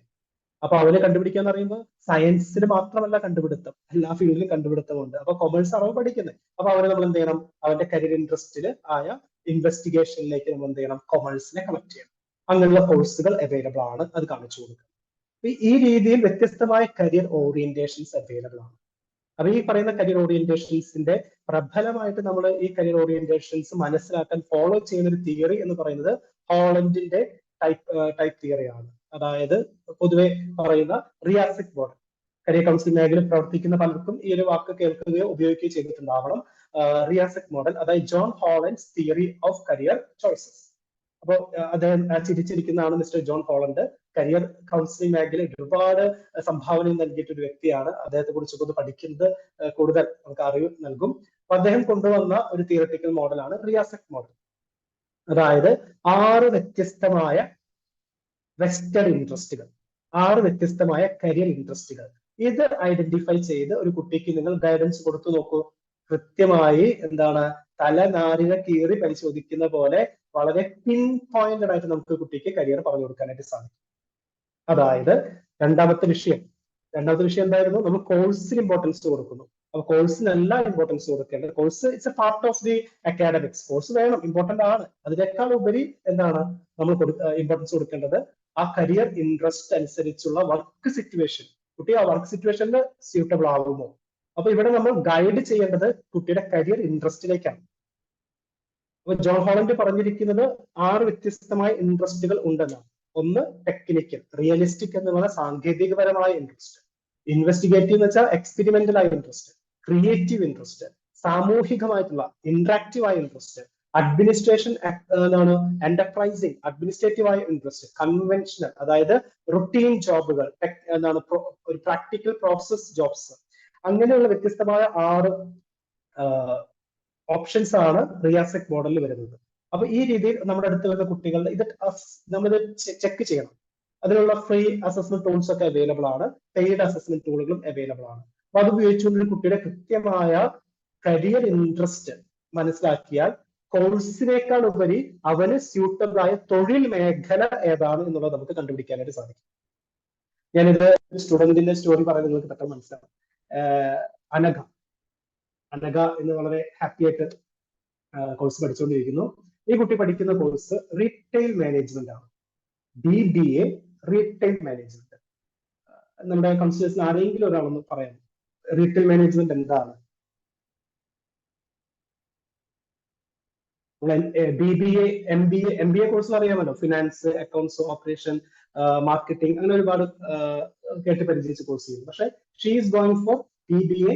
After that she will be going for MBA in luxury product management. അതായത് ഈ കുട്ടിയുടെ കരിയർ പ്ലാൻ എന്ന് പറയുന്നത് ഡിഗ്രി റീറ്റെയിൽ മാനേജ്മെന്റ് ചെയ്യുക, MBA ലക്ഷറി പ്രോഡക്റ്റ് മാനേജ്മെന്റ്. അത് ഇന്ത്യയിൽ തന്നെ വിദേശത്ത് പോകണം, ലക്ഷറി പ്രോഡക്റ്റ് മാനേജ്മെന്റ് ആണ്. അതായത് ഈ കുട്ടിയുടെ സ്റ്റോറി എന്താണെന്ന് വെച്ച് കഴിഞ്ഞാൽ ഈ കുട്ടി കൊമേഴ്സ് ആണ്, എന്നാൽ ഹൈലി ക്രിയേറ്റീവ്, നല്ല ഡ്രോയിങ് സ്കില്ല്, നല്ല എസ്തെറ്റിക് സ്കില്ലുണ്ട്, പ്ലാനിങ് സ്കില്ല് നന്നായിട്ടുണ്ട്. അപ്പൊ കൊമേഴ്സ് ആയതുകൊണ്ട് അച്ഛനും അമ്മയും സ്വാഭാവികമായിട്ട് CA എടുക്കാൻ പറഞ്ഞു. അങ്ങനെയാണല്ലോ, കൊമേഴ്സ് ആണെങ്കിൽ CMA പോലെയുള്ള കോഴ്സ്. പക്ഷെ ഈ കുട്ടിക്കാണെങ്കിൽ ഈ പറയുന്ന ഒരു ഇരുന്ന് പണിയെടുക്കാൻ പറ്റില്ല, കോൺസെൻട്രേറ്റ് ചെയ്ത് പണിയാൻ പറ്റില്ല, നമ്പറുകൾ അത്ര ഇഷ്ടമല്ല. പക്ഷെ വേറെ എന്ത് ചെയ്യും? അങ്ങനെ ആ കൺഫ്യൂഷനായിട്ട് എന്റെ അടുത്തേക്ക് വന്നത്. നമ്മുടെ കുട്ടിയുമായി സംസാരിച്ചു, ഗൈഡൻസ് അറ്റൻഡ് കൗൺസിലിംഗ് ചെയ്ത് ഈ പറയുന്ന കരിയർ അസസ്മെന്റ് ഒക്കെ ചെയ്തപ്പോഴാണ് മനസ്സിലായത് she's excellent in creative activities, craft work ഒക്കെ ചെയ്യാനായിട്ട് ഭയങ്കര ഇഷ്ടമാണ്. അപ്പോൾ ഈ ക്രിയേറ്റീവ് കരിയർ ഇൻട്രസ്റ്റിനെ നമ്മൾ എന്ത് ചെയ്യണം? കൊമേഴ്സുമായിട്ട് കണക്ട് ചെയ്യണം. അപ്പൊ കൊമേഴ്സ് മേഖലയിൽ ക്രിയേറ്റീവ് ആയിട്ട് ചെയ്യാൻ പറ്റുന്ന കരിയർ ഓപ്ഷൻസ്. അപ്പൊ അത് ഈ retail management, digital marketing, product promotions, customer review management, luxury brand manage. അപ്പൊ ഇവിടെയൊക്കെ എന്താണ്, ആ ഒരു എസ്തെറ്റിക് സെൻസ് വേണം. അപ്പൊ അങ്ങനെ കണക്ട് ചെയ്തപ്പോൾ ഷീ ഈസ് വെരി ഹാപ്പി. അത് ഹാപ്പി. കുട്ടി എന്റെ അടുത്ത് വന്നപ്പോ പറഞ്ഞു, ഈശ്വര ഞാനിനി ഈ CA ഒക്കെ എങ്ങനെ പഠിച്ചുണ്ടാക്കും എന്ന് പരിതപിച്ചിരുന്ന കുട്ടി ഇന്ന് ഭംഗിയായിട്ട് പഠിച്ചുകൊണ്ടിരിക്കുന്നു. Footwear design development institute. ഇന്ന് ഇന്ത്യയിൽ റീറ്റെയിൽ മാനേജ്മെന്റ് പഠിക്കാൻ one of the best institution ആണ് FDDI. അതിന്റെ എൻട്രൻസും ക്ലിയർ ചെയ്താണ് ഈ കുട്ടി ഇപ്പോ കൊമേഴ്സ് പഠിച്ച കുട്ടി പഠിച്ചുകൊണ്ടിരിക്കുന്നത്. So this is how we can reshape our children's career thoughts into a glittering career option if you are really aware about what is general interest and career interest, what is course focus rather than, what is career focus rather than course focus. അപ്പൊ ഇനി നിങ്ങളുടെ അടുത്തുള്ള അച്ഛനോടും അമ്മയോടും കുട്ടിയോടും പറയേണ്ടത്, കോഴ്സൊക്കെ തൽക്കാലം എഴുതി വാങ്ങി സൈഡിലേക്ക് വെക്കാം, നമ്മുടെ മേശയുടെ വലിപ്പിലേക്ക് ഇടുക. എന്നിട്ട് അവർ പറഞ്ഞ കോഴ്സിന്റെ കരിയർ സിറ്റുവേഷൻ, പെർഫോമൻസ് ലെവൽ അത് പറഞ്ഞു കൊടുക്കുക. അപ്പൊ കുട്ടി ഓട്ടോമാറ്റിക്കലി ചിന്തിക്കും, am I fit for that? അവിടെ നമുക്ക് കുട്ടിയെ കൃത്യമായിട്ട് ട്രാക്കിലേക്ക് കൊണ്ടുവരാൻ പറ്റും. If the child is okay, let them do that. കുട്ടി പറയാണ്, അയ്യോ സാറേ അതൊക്കെ പ്രശ്നമാവുമല്ലോ, അല്ലെങ്കിൽ അച്ഛൻ പറയണം, അമ്മ പറയണം, സാറ് പറഞ്ഞത് പ്രകാരം അത് ചിലപ്പോൾ ഇവരെ കൊണ്ട് പറ്റില്ല കേട്ടോ എന്ന് പറഞ്ഞാൽ അവിടെ വി ഹാവ് ടു എന്താണ് അവിടെ നമ്മൾ എന്താണ് ഇടപെടണം. അവന് പറ്റുന്ന ഓപ്ഷൻസ്, അപ്പൊ അവന് പറ്റുന്ന ഓപ്ഷൻസ് എങ്ങനെ കണ്ടുപിടിക്കും? അതിന് അവന്റെ കരിയർ ഇൻട്രസ്റ്റുകൾ നമ്മൾ മനസ്സിലാക്കണം, പ്ലസ് നേരത്തെ പറഞ്ഞ അഭിരുചി ആപ്റ്റിറ്റ്യൂഡും നമ്മൾ മനസ്സിലാക്കണം. അപ്പൊ രണ്ടാമത്തെ പ്രശ്നമാണ് ഞാൻ പറഞ്ഞത്. ഇനി മൂന്നാമത്തെ പ്രശ്നം, ഇതൊരു സോഷ്യൽ കൺസേൺ ആണ്. 4 പ്രശ്നങ്ങളാണ്. 2 പ്രശ്നങ്ങളിൽ, അതായത് സൂപ്പർ കൗൺസിലർ ആവുന്നുണ്ടെങ്കിൽ, കുട്ടികളെ ടച്ച് ചെയ്യുന്ന ഒരു വ്യത്യസ്തരായ കരിയർ കൗൺസിലർ ആവുന്നുണ്ടെങ്കിൽ നിങ്ങൾ അറിഞ്ഞിരിക്കുകയും പ്രാക്ടീസ് ചെയ്യേണ്ട കാര്യങ്ങളാണ് ഞാൻ പറയുന്നത്. ആദ്യത്തെ 2 സ്റ്റുഡന്റ് ഓറിയന്റഡ് ആണ്. ഇപ്പൊ ഇതുവരെ പറഞ്ഞ സ്റ്റുഡന്റ് ഓറിയന്റഡ് ആണ്. ഇനി പറയുന്നത് ഒരു സോഷ്യൽ കോണ്ടെക്സ്റ്റിലുള്ള കാര്യങ്ങൾ, സാമൂഹികമായിട്ട് നമുക്ക് വരുന്ന ചില പ്രഷേഴ്സ്, അതെങ്ങനെ ടാക്കിൾ ചെയ്യാം എന്നുള്ളതാണ്. അത് ഒന്നാമത്തെ വിഷയം. മൂന്നാമത്തെ point, usually we take career we start career thoughts അല്ലെ career preparation just after the results. We always wait for the result. ഞാൻ ക്ലാസ് എടുക്കാൻ പോകുമ്പോൾ ഈ ഓഡിയൻസ് ഇരിക്കുമ്പോൾ പേരൻസിന്റെ മുഖഭാവം കണ്ടാൽ അറിയാം, നമ്മൾ പറയുന്നതൊക്കെ അവർ ഒരു ചെവി കൂടെ കേട്ട് മറ്റേ ചെവി കൂടെ വിടും.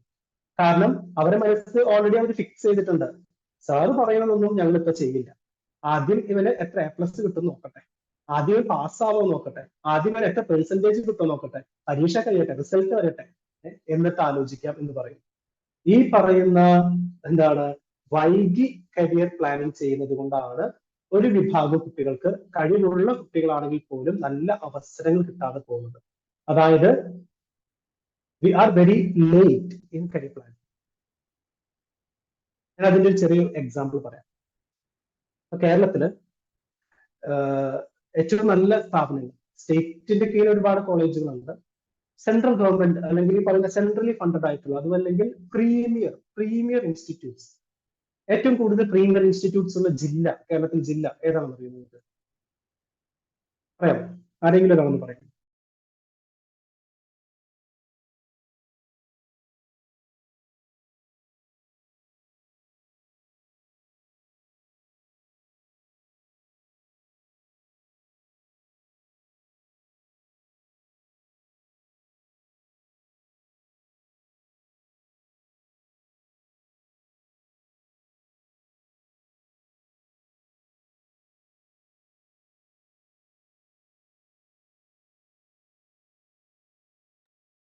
ഹലോ, ഓഡിബിൾ അല്ലേ? ഹലോ, കേൾക്കാമോ? ഓഡിബിൾ ആണ്. കോഴിക്കോടാന്ന് തോന്നുന്നു അല്ലേ? കാലിക്കട്ട് അല്ലേ? കാലിക്കട്ടായിരിക്കും തോന്നുന്നത് പ്രീമിയം കൂടുതലുള്ളത്. വെച്ചാലേ ഇവിടെ വീടിനടുത്തൊരു ക്ഷേത്രത്തില് ഉത്സവം നടക്കുകയാണ്. അപ്പൊ അവിടെ അവര് മൈക്കൊക്കെ വെച്ച് ഭയങ്കര ശബ്ദം. ഞാനിപ്പോ വേറെ സ്ഥലത്ത് വന്നിരുന്നിട്ടാണ് സത്യത്തിൽ സെഷൻ കണ്ടക്ട് ചെയ്യുന്നത്. അപ്പൊ അതിൻ്റെതായ ചെറിയൊരു അസൗകര്യം എനിക്ക് ഇവിടെ ഉണ്ട്. നജീബുദ്ദീൻ സാർ, ഞാൻ പറഞ്ഞത് കേട്ടോ? മനസ്സിലായോ? ഇപ്പൊ വോയിസ് ഓക്കെ ആണല്ലോ? ഓക്കെ. അപ്പൊ ഞാൻ പറഞ്ഞു വന്നത്,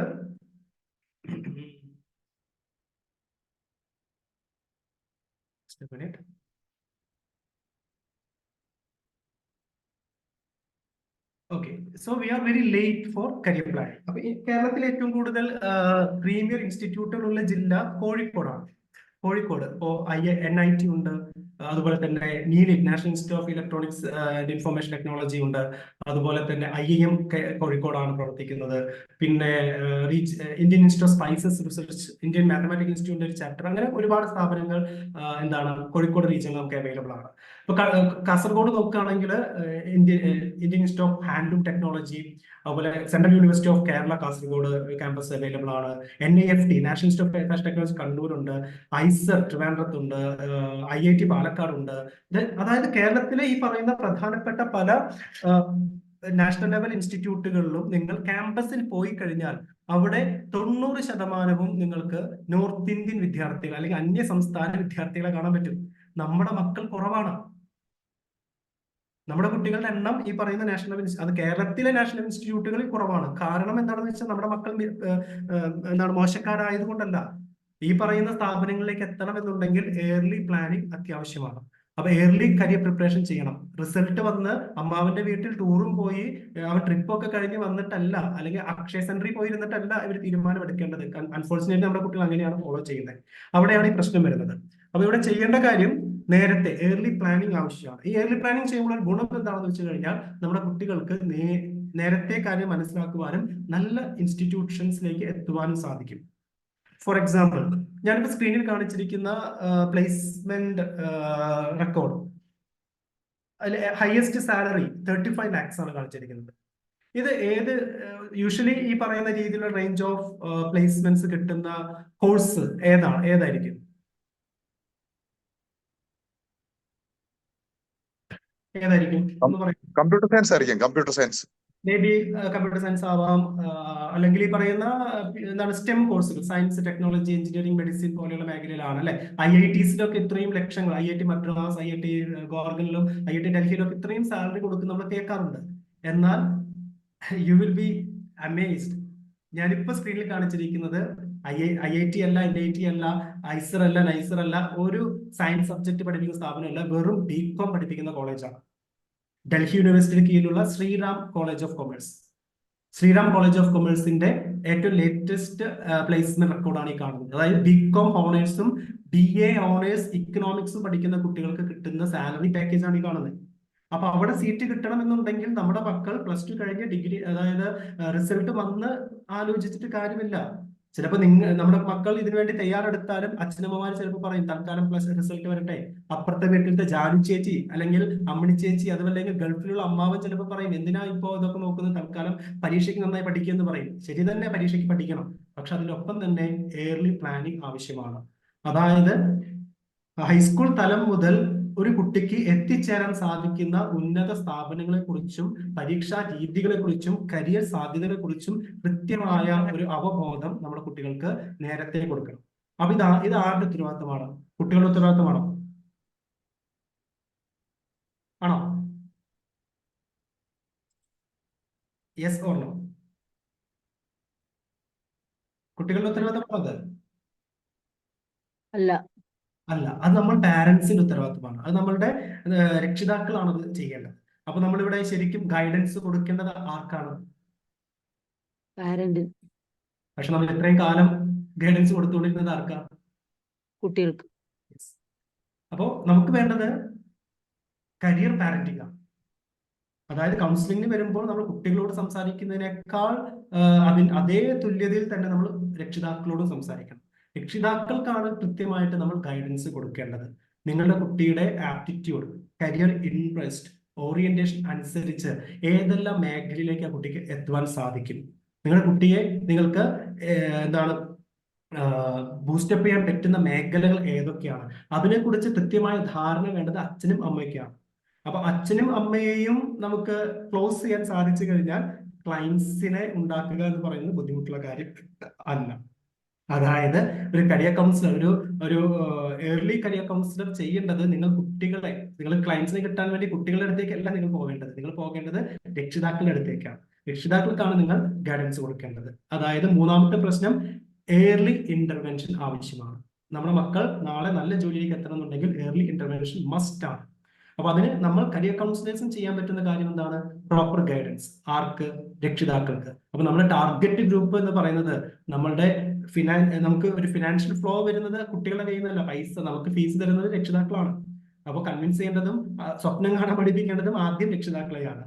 അതിലൂടെ കൃത്യമായി നമുക്ക് കുട്ടികളിലേക്ക് എത്തുവാനായിട്ട് സാധിക്കും. അതായത് we have to guide parent counsel this child. ഇനി നിങ്ങൾ സ്കൂളിലാണ് പോകുന്നത്, നിങ്ങൾക്കൊരു കരിയർ കൗൺസിലിംഗ് സെഷൻ ചെയ്യണം, കുട്ടികളെ കിട്ടണം, അതിലൂടെ നിങ്ങൾക്ക് കുറച്ച് റവന്യൂ ജനറേറ്റ് ചെയ്യണം. നിങ്ങൾ പോകുന്ന സ്കൂളിൽ ക്ലാസ് എടുത്താൽ 10 കുട്ടികൾ പേഴ്സണൽ കൗൺസിലിംഗിന് പൈസ അടച്ച് നിങ്ങളുടെ അടുത്തേക്ക് വരണം. ഇതാണ് ഒരു ഉദ്ദേശം. അതിന് നിങ്ങൾ കുട്ടികളുടെ അടുത്ത് പോയിട്ട് നിങ്ങൾ ആനയാണ് കുതിരയാണ് എന്ന് പറഞ്ഞൊന്നും കാര്യമില്ല. നിങ്ങൾ ആദ്യം ചെയ്യേണ്ടത് you have to educate those teachers. ആ സ്കൂളിലെ ടീച്ചേഴ്സിനാണ് നമ്മൾ ആദ്യം ക്ലാസ് കൊടുക്കേണ്ടത്. എന്തൊക്കെയാണ്, what are the role of career counsellor, നമുക്ക് എന്തൊക്കെ ചെയ്യാൻ പറ്റും, കുട്ടികൾക്ക് വേണ്ടി എത്രത്തോളം സാധ്യതകളുണ്ട്, ഇതിനെക്കുറിച്ചൊരു ധാരണ ടീച്ചേഴ്സിന് കൊടുക്കണം. അല്ലെങ്കിൽ ആരാണോ അവിടെ ഉത്തരവാദിത്തപ്പെട്ടത് അവർക്ക് കൊടുക്കണം. ദെൻ കുട്ടികളെ നമ്മൾ ട്രെയിനിങ്ങിലേക്ക് ക്ഷണിക്കുകയാണ് വേണ്ടത്. അപ്പൊ ഈ രീതിയിൽ ഒരു ഏർലി ഇന്റർവെൻഷൻ നമ്മുടെ സമൂഹത്തിൽ ഇല്ലാത്തത് കൊണ്ടും കുടുംബങ്ങളിൽ ഇല്ലാത്തത് കൊണ്ടുമാണ് പല കുട്ടികളും ഇമ്പൾസീവായി കരിയർ ഡിസിഷനിലേക്ക് എത്തുന്നതും അവസാനം റോങ് കരിയർ ഓപ്ഷനിൽ ലാൻഡിങ് ചെയ്യുന്നതും. So as A super career councillor നിങ്ങളുടെ ടാർഗറ്റ് ഫിക്സ് ചെയ്യേണ്ടത് കുട്ടികളുടെ ഒപ്പം തന്നെ രക്ഷിതാക്കളും കൂടിയാണ്. ഏർലി ഇന്റർവെൻഷൻ ചെയ്തു കഴിഞ്ഞാൽ പകുതി പ്രശ്നങ്ങൾ നമുക്ക് കുറയുവാനായിട്ട് സാധിക്കും. ഇനി ലാസ്റ്റ് പോയിന്റ്, അത് എസ്പെഷ്യലി കേരള കമ്മ്യൂണിറ്റിയിലാണ് ഞാനിത് കണ്ടിട്ടുള്ളത്. എനിക്ക് ബാംഗ്ലൂർ ഒരു സ്കൂള് കൺസൾട്ടേഷൻ ഉണ്ട്, ഡൽഹിയിൽ ഒരു സ്കൂളുണ്ട്, ഇവിടെ ഭുവനേശ്വരിയിൽ ഒരു സ്കൂളുണ്ട്. പക്ഷെ അവിടെയൊന്നും അവിടുത്തെ കുട്ടികളിലൊന്നും ഈ പ്രശ്നം, അതായത് 4ാമത് പറഞ്ഞ പ്രശ്നം ഞാൻ കണ്ടിട്ടില്ല. പക്ഷെ നമ്മുടെ മക്കളുടെ അടുത്തേക്ക് ചെല്ലുമ്പോൾ ഈ 4ാമത്തെ പ്രശ്നം വലിയൊരു പ്രശ്നം തന്നെയാണ്. 4ാമത്തെ പ്രശ്നം എന്താണ്? ഞാൻ എന്താ എഴുതിയിരിക്കുന്നത്? 4ാമത്തെ പ്രശ്നം എന്താ?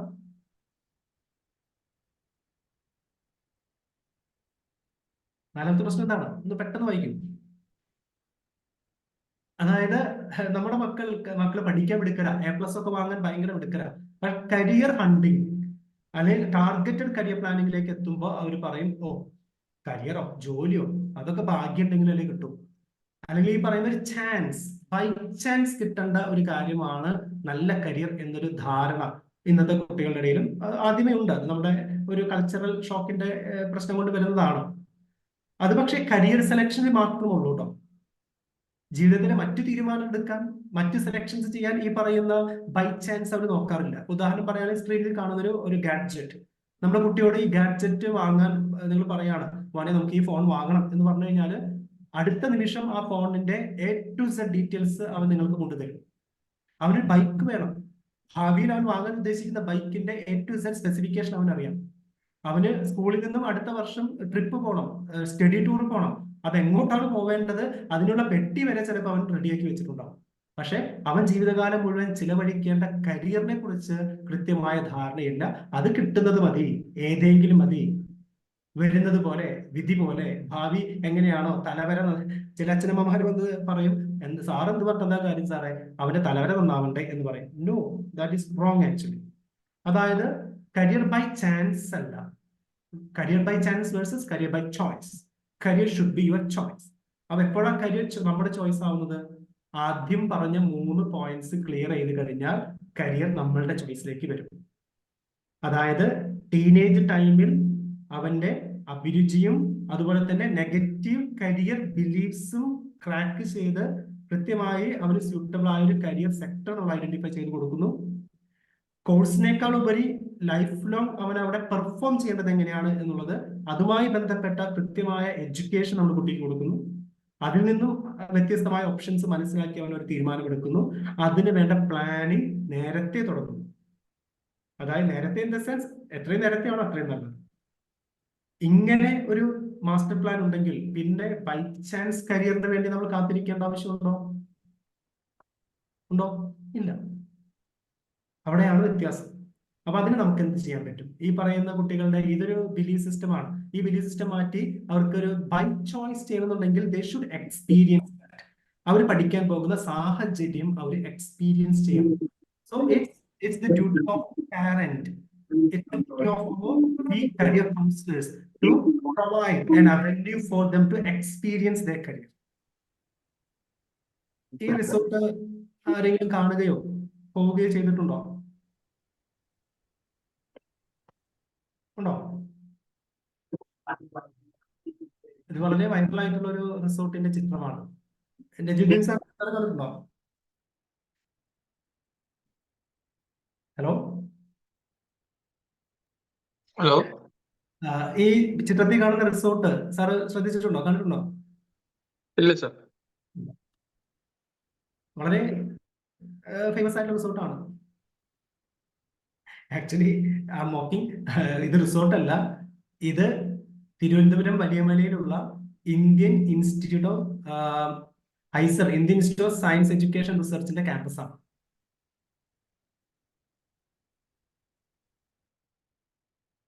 നമ്മൾ നമ്മുടെ മക്കളെ ഏതെല്ലാം സ്ഥലങ്ങളിലേക്ക് ടൂർ കൊണ്ടുപോകുന്നു അല്ലെ?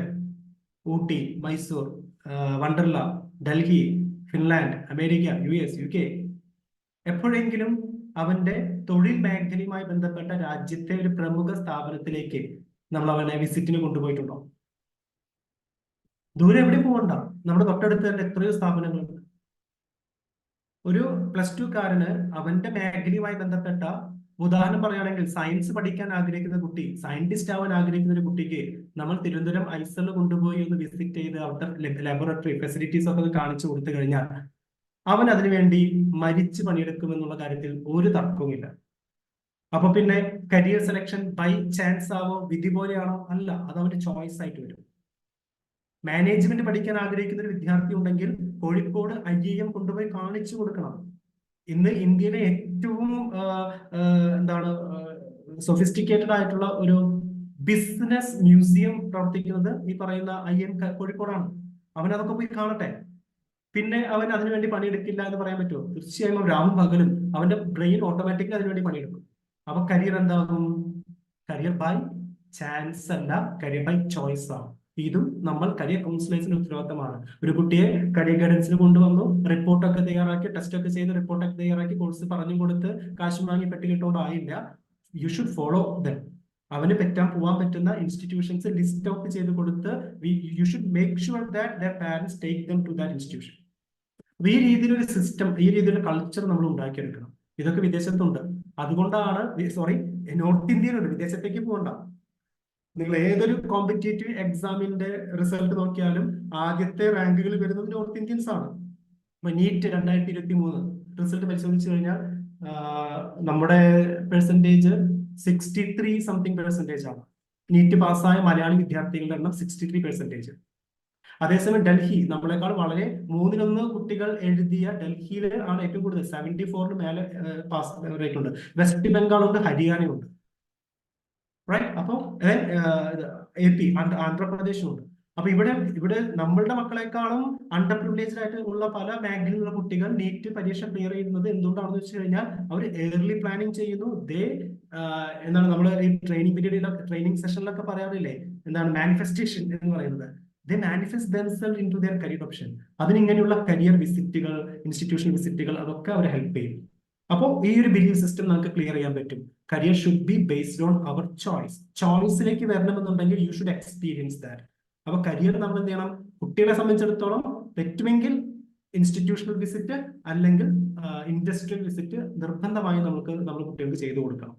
ഈ പറഞ്ഞ വിഷയങ്ങളിലൂടെ മുന്നോട്ട് പോയി കഴിഞ്ഞാൽ, അതായത് എക്സ്പീരിയൻഷ്യൽ കരിയർ ഗൈഡൻസ് ആണ് ഇനി വേണ്ടത്.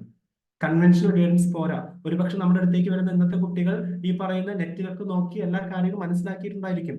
ഇനി നമ്മൾ അവർക്ക് കൊടുക്കേണ്ടത് ഒരു എക്സ്പീരിയൻഷ്യൽ കരിയർ ഗൈഡൻസ് ആണ്, not the conventional career guidance. That means the fourth problem and the solution is you should provide personalized career plan through experiential career guidance. So അപ്പോൾ നമ്മുടെ റോൾ എന്താണ്? ആസ് എ കരിയർ ഒരു self practice ചെയ്യാൻ ആഗ്രഹിക്കുന്ന ഒരു career councillor role എന്ന് പറയുന്നത്, ഞാൻ ഇത്രയും പറഞ്ഞ കാര്യങ്ങളൊന്ന് സമ്മറൈസ് ചെയ്യുകയാണ്. Facilitate them to the world of different careers. വ്യത്യസ്തമായ കരിയർ മേഖലയിലേക്ക് അവരെ ഫെസിലിറ്റേറ്റ് ചെയ്യുക. അതുപോലെ തന്നെ കരിയർ പ്ലാനിങ് നേരത്തെ ചെയ്യേണ്ടതാണ് എന്നൊരു നീഡ്, ഒരു അസിമിലേഷൻ കൊടുക്കുക. അതുപോലെ തന്നെ help them to introspect their traits and personal differences. അവരുടെ ട്രേറ്റ്സ്, പേഴ്സണൽ ഡിഫറൻസസ് അതൊക്കെ ഐഡന്റിഫൈ ചെയ്യാൻ ഹെൽപ്പ് ചെയ്യാം. അതായത് നേരത്തെ പറഞ്ഞ career interest, aptitude, career orientation, negative belief systems എങ്ങനെ ബ്രേക്ക് ചെയ്യാം, അതിന് വേണ്ട ഒരു പേഴ്സണൽ ഓപ്ഷൻസ് പറഞ്ഞു, ദ പേഴ്സണൽ ഡിഫറൻസസ് കാണിച്ചു കൊടുക്കണം. ഇവരുടെ പേഴ്സണൽ ഡിഫറൻസസിനെ you should match with suitable career options. ഉദാഹരണം പറയുകയാണെങ്കിൽ, വളരെ എംപതറ്റിക്കൽ ആയിട്ടുള്ള ഒരു കുട്ടിയാണ്, സോഷ്യൽ ഓറിയന്റേഷൻ ആണ് കുട്ടിക്ക് കൂടുതലെങ്കിൽ ആ കുട്ടി മെഡിക്കൽ ഫീൽഡിൽ കരിയർ ആഗ്രഹിക്കുന്നുണ്ടെങ്കിൽ you should connect that student into a interactive paramedical career option like geriatrics, audiology, occupation therapy, of course nursing. എന്നാൽ ഒരു ലോജിക്കലി വർക്ക് ചെയ്യാൻ ഇൻട്രസ്റ്റ് ഉള്ള കുട്ടിയാണെങ്കിൽ അവൻ പറയാണ് എനിക്ക് മെഡിക്കൽ ഫീൽഡ് വേണം എന്ന് പറയുമ്പോൾ അവനെ നമ്മൾ ലോജിക്കലി ഇംപ്ലിക്കേഷൻസ് വരുന്ന പാരാമെഡിക്കൽ കോഴ്സുകളിലേക്ക് കണക്ട് ചെയ്യണം. നിങ്ങളുടെ ഒരു സ്റ്റുഡന്റ് കൗൺസിലിംഗ് വന്നപ്പോൾ നിങ്ങൾ മനസ്സിലാക്കുകയാണ് he is very good in technical side. സാങ്കേതിക മേഖലയിൽ കുട്ടി പുലിയാണ്. അവനാണെങ്കിലോ എഞ്ചിനീയറിംഗ് വേണ്ട. അവന്റെ ഫീൽഡ്, അവന്റെ കഴിവ് എഞ്ചിനീയറിംഗ് ആണ്. എന്നാൽ എഞ്ചിനീയറിംഗ് കോഴ്സ് അവന് വേണ്ട. അവന് വേണ്ടത് മെഡിക്കൽ കോഴ്സാണ്. അപ്പൊ എന്ത് ചെയ്യും? അപ്പോ മെഡിക്കൽ ഫീൽഡിലെ സാങ്കേതികമായ കോഴ്സ് കാണിച്ചു കൊടുക്കണം. മെഡിക്കൽ ഫീൽഡിൽ ടെക്നോളജി വരുന്ന കോഴ്സുകളുണ്ട്, അല്ലെങ്കിൽ മെഷീൻസ്, മെഡിക്കൽ ഫീൽഡിൽ മെഷീൻസ് ഉപയോഗിക്കുന്ന കോഴ്സുകളുണ്ട്. എക്സ്റേ, റേഡിയോളജി, അതുപോലെ തന്നെ operation theatre technology, perfusion technology, അപ്പോൾ സാങ്കേതികപരമായ ഡയാലിസിസ് ടെക്നോളജി, അപ്പോൾ സാങ്കേതികപരമായിട്ടാണ് ആ കുട്ടി അവിടെ വർക്ക് ചെയ്യേണ്ടത്. അപ്പൊ ഈ രീതിയിൽ you should be able to match students personal traits with suitable career options. അതുപോലെ തന്നെ we should hand hold them. അത് നേരത്തെ പറഞ്ഞ ഒരു കരിയർ പാരന്റിങ്ങും കരിയർ കൗൺസിലിംഗ് കഴിഞ്ഞാലും എന്താണ് അവരെ നമ്മൾ എക്സ്പീരിയൻഷ്യൽ കരിയർ ലെവലിലേക്ക് അവരെ എത്തിക്കണം. For that you should follow dum. You should have a very strong follow-up, system for sustain your clients. ഇതാണ് ആക്ച്വലി നമ്മുടെ റോൾ. അല്ല കുറെ കോഴ്സുകളെ കുറിച്ച് പറഞ്ഞു കൊടുക്കലും ഇൻസ്റ്റിറ്റ്യൂഷൻസ് അതൊക്കെ നമ്മുടെ റോളാണ്, ഇല്ലാതെ ഞാൻ പറയുന്നില്ല. അത് നമ്മൾ അറിഞ്ഞിരിക്കണം, അത് നമ്മുടെ ബാക്ക് ബോൺ ആണ്. കരിയർ ഇൻഫോർമേഷൻസ് നമ്മുടെ കയ്യിൽ ഉണ്ടാവണം. പക്ഷെ കരിയർ ഇൻഫോർമേഷൻസ് നമുക്ക് ഇന്ന് റെഡിലി അവൈലബിൾ ആണ്. ഉദാഹരണം പറയുകയാണെങ്കിൽ നെറ്റിൽ സെർച്ച് ചെയ്ത് കഴിഞ്ഞാൽ ലിസ്റ്റ് കിട്ടും. ചാറ്റ് GPT ചോദിച്ചാൽ അവർ ലിസ്റ്റ് തരും. നജിമുദ്ദീൻ നമ്മുടെ കരിയർ കൗൺസിലേഴ്സ് ക്ലബ്ബ് വളരെ ഡീറ്റെയിൽ ആയിട്ടുള്ള മെറ്റീരിയൽസ് ഡെവലപ്പ് ചെയ്തിട്ടുണ്ട്. പക്ഷെ അത് കിട്ടിയ വടി കയ്യിൽ കിട്ടിയതുകൊണ്ട് കാര്യമില്ല, അത് അറിയാൻ. അതായത് ഈ പറയുന്ന റോള് നന്നായിട്ട് നിങ്ങൾ ഡിഫൈൻ ചെയ്ത് വർക്ക് ചെയ്യണം. അപ്പൊ ഈ പറഞ്ഞ റോളുകളിൽ നമുക്ക് ബുദ്ധിമുട്ടുള്ള റോൾസ് ഏതൊക്കെയാണ്? ഇതിൽ 2 റോളുകൾ ബുദ്ധിമുട്ടാണ്. ഏതാണെന്ന് പാർട്ടിസിപ്പൻസ് ആർക്കെങ്കിലും ഒരാളെന്ന് പറയാമോ? നിങ്ങളെ സംബന്ധിച്ചിടത്തോളം ഇതിൽ ചലഞ്ചിങ് ആയ റോൾ ഏതാണ്?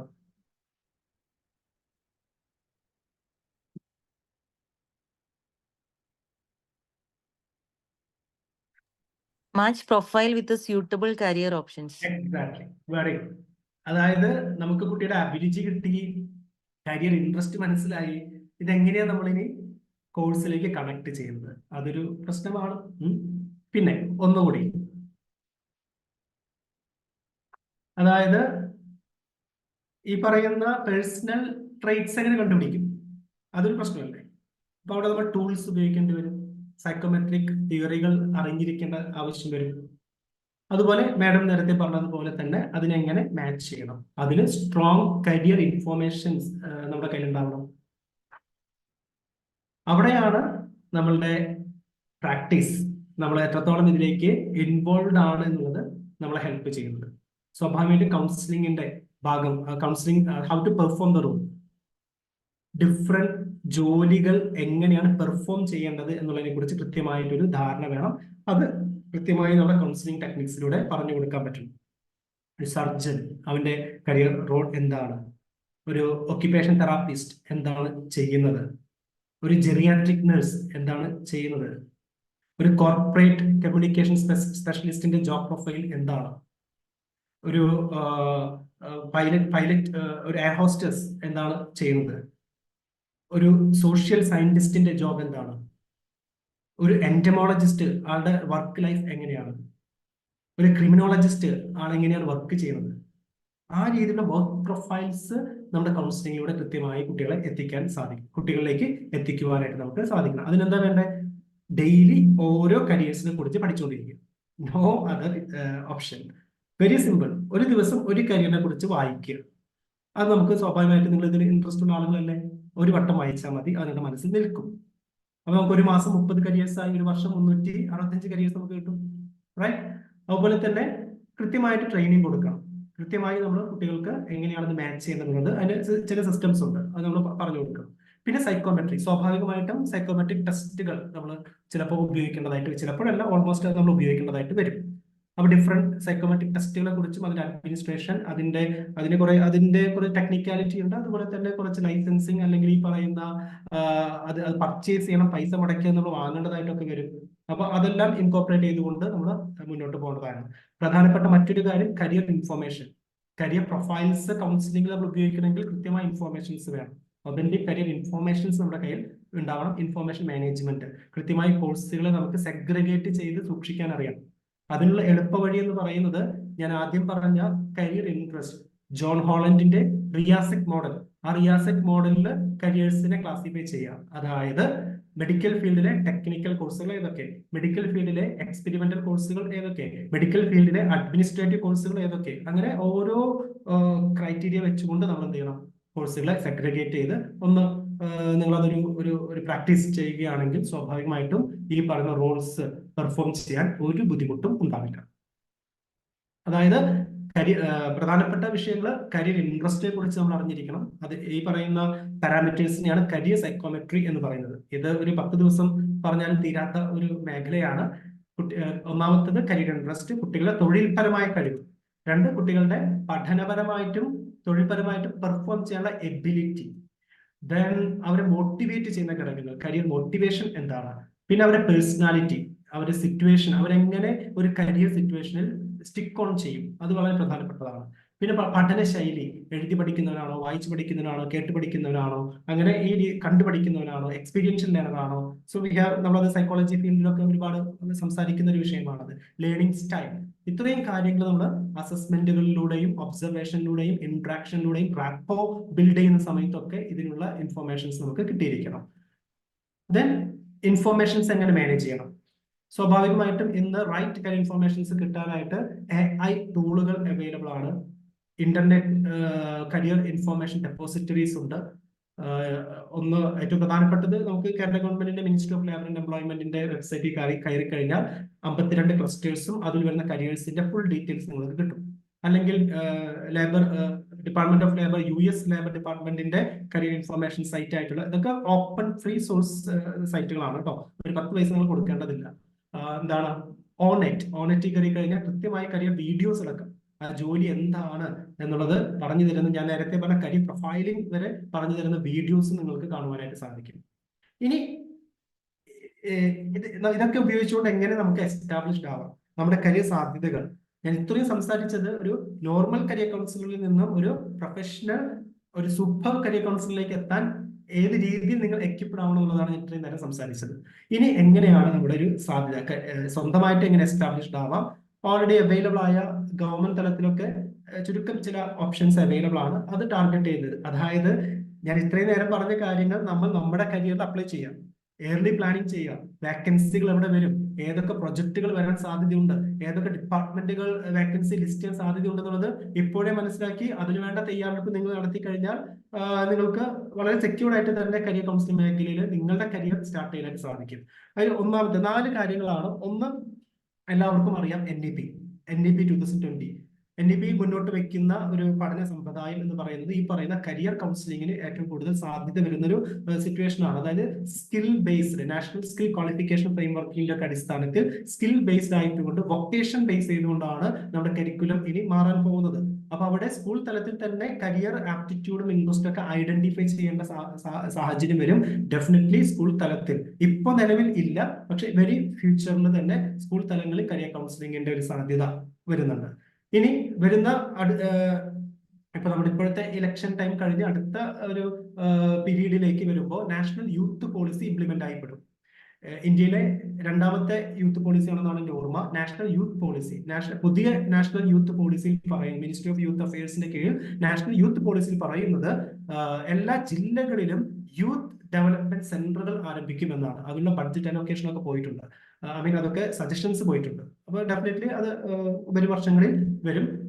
ഈ പറഞ്ഞ യൂത്ത് പോളിസിയിലെ ഏറ്റവും പ്രധാനപ്പെട്ട ഒരു ഫൈൻഡിങ് എന്ന് പറയുന്നത് നമ്മൾ ഇത്രയും നേരം പറഞ്ഞ കാര്യമാണ്. നമ്മുടെ യൂത്ത് എന്തുകൊണ്ട് എംപ്ലോയ് ആവുന്നില്ല? Wrong career decision.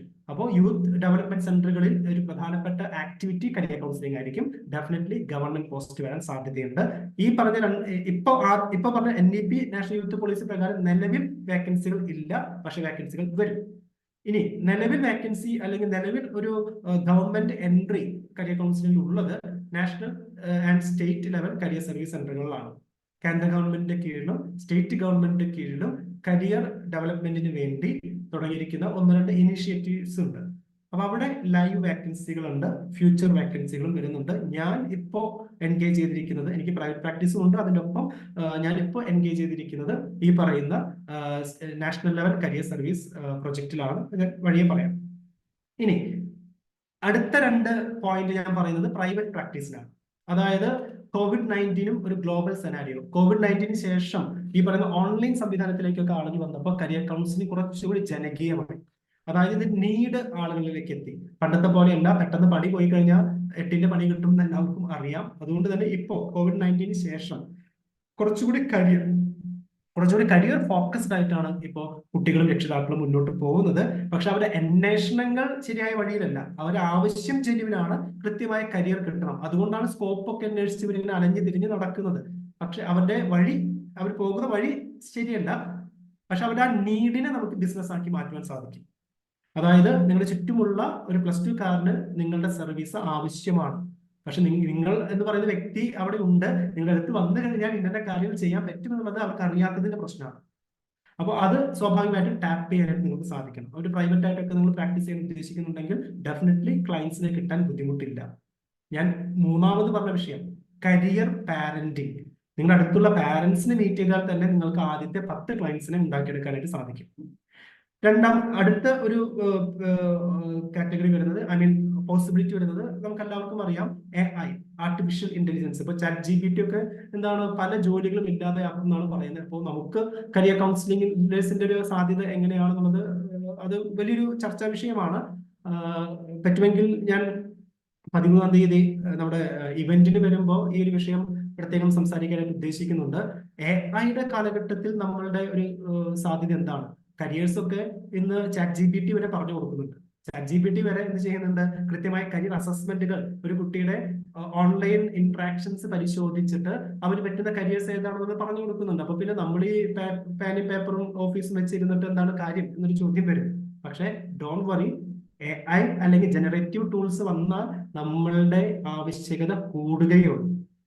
അതായത് AI കൊടുക്കുന്ന കൃത്യമായ വളരെ സ്പെസിഫിക് ആയ കരിയർ ഇൻഫോർമേഷൻ മനസ്സിലാക്കാനുള്ള നോളേജ് കുട്ടിക്കും പാരന്റിനും ഉണ്ടാവില്ല. അവൻ അതും കൊണ്ട് നമ്മുടെ അടുത്തേക്ക് വരും. ഫോർ എക്സാമ്പിൾ, സാധാരണ ഒരു കരിയർ കൗൺസിലർ പറഞ്ഞു കൊടുക്കുന്ന ഒരു കുട്ടി സോഷ്യലാണ്, ഇൻവെസ്റ്റിഗേറ്റീവ് ആണ്, അപ്പൊ സൈക്കോളജി പഠിച്ചോളാൻ പറയും. അല്ലെങ്കിൽ സോഷ്യലാണ്, ഇൻവെസ്റ്റിഗേറ്റീവ് ആണ്, ഡിസൈനും അവനറിയാം, അപ്പൊ അവനോട് പ്രോഡക്റ്റ് ഡിസൈനിങ് പഠിക്കാൻ പറയും. പക്ഷെ ChatGPT പറഞ്ഞു കൊടുക്കുക ഒരുപക്ഷെ അവനോട് എർഗണോമിക് എഞ്ചിനീയറിംഗ് പഠിക്കാനായിരിക്കും, അല്ലെങ്കിൽ എർഗണോമിക് സയൻസ് പഠിക്കാൻ പറയും. What is this ergonomic science? അത് നമ്മുടെ മക്കൾക്ക് അറിയോ? ഇല്ല. അപ്പൊ അത് അറിയുന്ന കരിയർ കൗൺസിലർ ഉണ്ടെങ്കിൽ അവൻ അവിടെ ആ ക്ലയന്റിനെ ക്ലോസ് ചെയ്യാനായിട്ട് സാധിക്കും. അപ്പോൾ ഈ പറഞ്ഞ ടൂൾസ് കൂടുതൽ കോംപ്ലിക്കേഷൻസ് ആണ്. സത്യത്തിൽ ഡിസിഷൻ മേക്കിങ്ങിലേക്ക് എത്തുമ്പോൾ they need A human interaction. അപ്പൊ കരിയർ കൗൺസിലേഴ്സ് ഈവൻ ഈ പറയുന്ന AI ജനറേറ്റീവ് ടൂൾസ് ഒക്കെ വന്നാലും നമ്മുടെ ഡിമാൻഡ് കൂടുതലാണ്. Okay, right. അപ്പൊ കേരള ഗവൺമെന്റിന്റെ കീഴിൽ നമുക്കിപ്പോ Kerala knowledge economy mission start ചെയ്തിട്ടുണ്ട്. അപ്പൊ സ്വാഭാവികമായിട്ടും കേരളത്തിലെ യുവജനങ്ങൾക്ക് കൂടുതൽ കരിയർ സാധ്യത നൽകുക എന്നുള്ള ഒരു പ്രഖ്യാപിത ലക്ഷ്യം പൂർത്തീകരിക്കാനാണ് പ്രത്യേക പോളിസി പ്രകാരം കേരള നോളജ് ഇക്കോണമി മിഷൻ ആരംഭിച്ചിട്ടുള്ളത്. ഞാൻ അവരുടെ ക്ലാസ്സുകളൊക്കെ കൈകാര്യം ചെയ്യുന്നതാണ്. 7 കരിയർ ഡെവലപ്മെന്റ് സെന്ററുകൾ ആരംഭിച്ചിരിക്കുന്നു. നെയ്യാറ്റിൻകര, പാലോട്, കായംകുളം, ചിറ്റൂര്, പേരാമ്പ്ര, കൊട്ടാരക്കര. 7ഓളം career development centres state government കീഴിൽ ഇപ്പോൾ ലൈവ് ആയിട്ട് പ്രവർത്തിക്കുന്നുണ്ട്. അവിടെ കരിയർ കൗൺസിലേഴ്സ്, അവിടെ ഇപ്പോൾ വാക്കൻസി ഇല്ല, അവിടെ ഓൾറെഡി കരിയർ കൗൺസിലേഴ്സ് ഇപ്പോൾ വർക്ക് ചെയ്യുന്നുണ്ട്. കോൺട്രാക്ട് ബേസിലാണ് ഗവൺമെന്റ് വാക്കൻസി വിളിക്കുന്നത്, എങ്കിലും നല്ല പാക്കേജിൽ അവിടെ വാക്കൻസികൾ വരാറുണ്ട്. പുതിയ കരിയർ ഡെവലപ്മെന്റ് സെന്ററുകൾ കേരള നോളജ് ഇക്കോണമി മിഷന്റെ കീഴിൽ പുതിയ കരിയർ ഡെവലപ്മെന്റ് സെന്ററുകൾ വരാൻ, ക്ഷമിക്കണം, ഞാൻ ഈ 7 CDCs എന്ന് പറഞ്ഞത് vacancies in career development centres ആണ്. കേരള നോളജ് ഇക്കോണമി മിഷൻ മറ്റൊരു എൻറ്റിറ്റി ആണ് കേട്ടോ. കരിയർ ഡെവലപ്മെന്റ് സെന്ററുകൾ, കരിയർ കൗൺസിലേഴ്സിന്റെ വാക്കൻസീസ് കേരള ഗവൺമെന്റ് ഏറ്റവും കൂടുതൽ വരുന്നത് കരിയർ ഡെവലപ്മെന്റ് സെന്റേഴ്സിലാണ്. ഇപ്പൊ 7 കരിയർ ഡെവലപ്മെന്റ് സെന്ററുകൾ ഉണ്ട്. ഏറ്റവും ആദ്യത്തെ കരിയർ ഡെവലപ്മെന്റ് സെന്റർ സ്റ്റാർട്ട് ചെയ്തത് കോഴിക്കോട് പേരാമ്പ്രയിലാണ്. പറ്റുമെങ്കിൽ അതൊക്കെ ഒന്ന് പോയി വിസിറ്റ് ചെയ്യുന്നത് നല്ലതായിരിക്കും കേട്ടോ. പുതിയ കരിയർ ഡെവലപ്മെന്റ് സെന്ററുകൾ വന്നുകൊണ്ടിരിക്കുന്നു. 1-2 സ്ഥാപനങ്ങളുടെ തറക്കല്ലിടലൊക്കെ കഴിഞ്ഞിട്ടുണ്ട്. അപ്പൊ സ്വാഭാവികമായിട്ടും ഈ സ്ഥാപനങ്ങൾ അടുത്ത കുറച്ച് 1-1.5 വർഷത്തിനുള്ളിൽ ചാലു ആവും. It will be on track. So vacancies will be there for career counsellors. അതുപോലെ തന്നെ പാരലലായിട്ട് CDSCന്റെ കീഴിൽ നമുക്ക് കേരള നോളജ് ഇക്കോണമി മിഷൻ എന്ന് പറഞ്ഞൊരു പ്രത്യേക പ്രൊജക്ട് ഉണ്ട്. അതിന്റെ ഭാഗമായിട്ടും കരിയർ കൗൺസിലിംഗ്, കരിയർ അസസ്മെന്റ് ടെസ്റ്റുകൾ ചെയ്യുവാൻ വേണ്ടിയിട്ട് കൗൺസിലേഴ്സിന്റെ വാക്കൻസികൾ വരാറുണ്ട്. ഏറ്റവും ലേറ്റസ്റ്റ് ആയിട്ട് കഴിഞ്ഞ വർഷം നോട്ടിഫിക്കേഷൻ ഉണ്ടായിരുന്നു.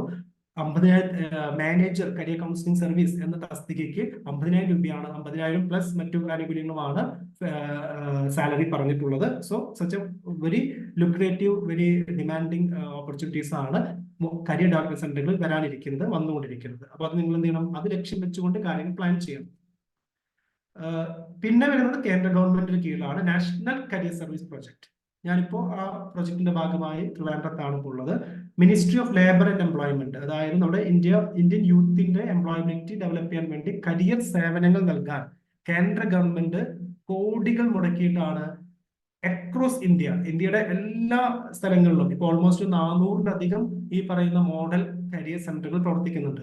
കേരളത്തിൽ 12-ലധികം മോഡൽ കരിയർ സെന്ററുകൾ അവൈലബിൾ ആണ്. അതിൽ തൃശ്ശൂർ ജില്ലയില് ട്രിവാൻഡ്രം ജില്ലയില് ആറ്റിങ്ങലിലാണ് ഞാൻ ഇപ്പോൾ പോസ്റ്റ് ആയിട്ടുള്ളത്. ഇപ്പോൾ നാഷണൽ കരിയർ സർവീസ് ഞങ്ങളുടെ ബാച്ച് സെലക്ഷന്റെ ഡൽഹിയിൽ വെച്ച് മിനിസ്ട്രിയുടെ ഓഫീസിൽ ബാച്ച് സെലക്ഷന്റെ ഇന്റർവ്യൂവിന് പോയപ്പെടുത്ത ഗ്രൂപ്പ് ഫോട്ടോയാണ്. നാഷണൽ കരിയർ സർവീസിന്റെ മോഡൽ കരിയർ സെന്ററുകൾ, പുതിയ മോഡൽ കരിയർ സെന്റേഴ്സ് ജില്ലാ അടിസ്ഥാനത്തിൽ വരാൻ പോവുകയാണ്.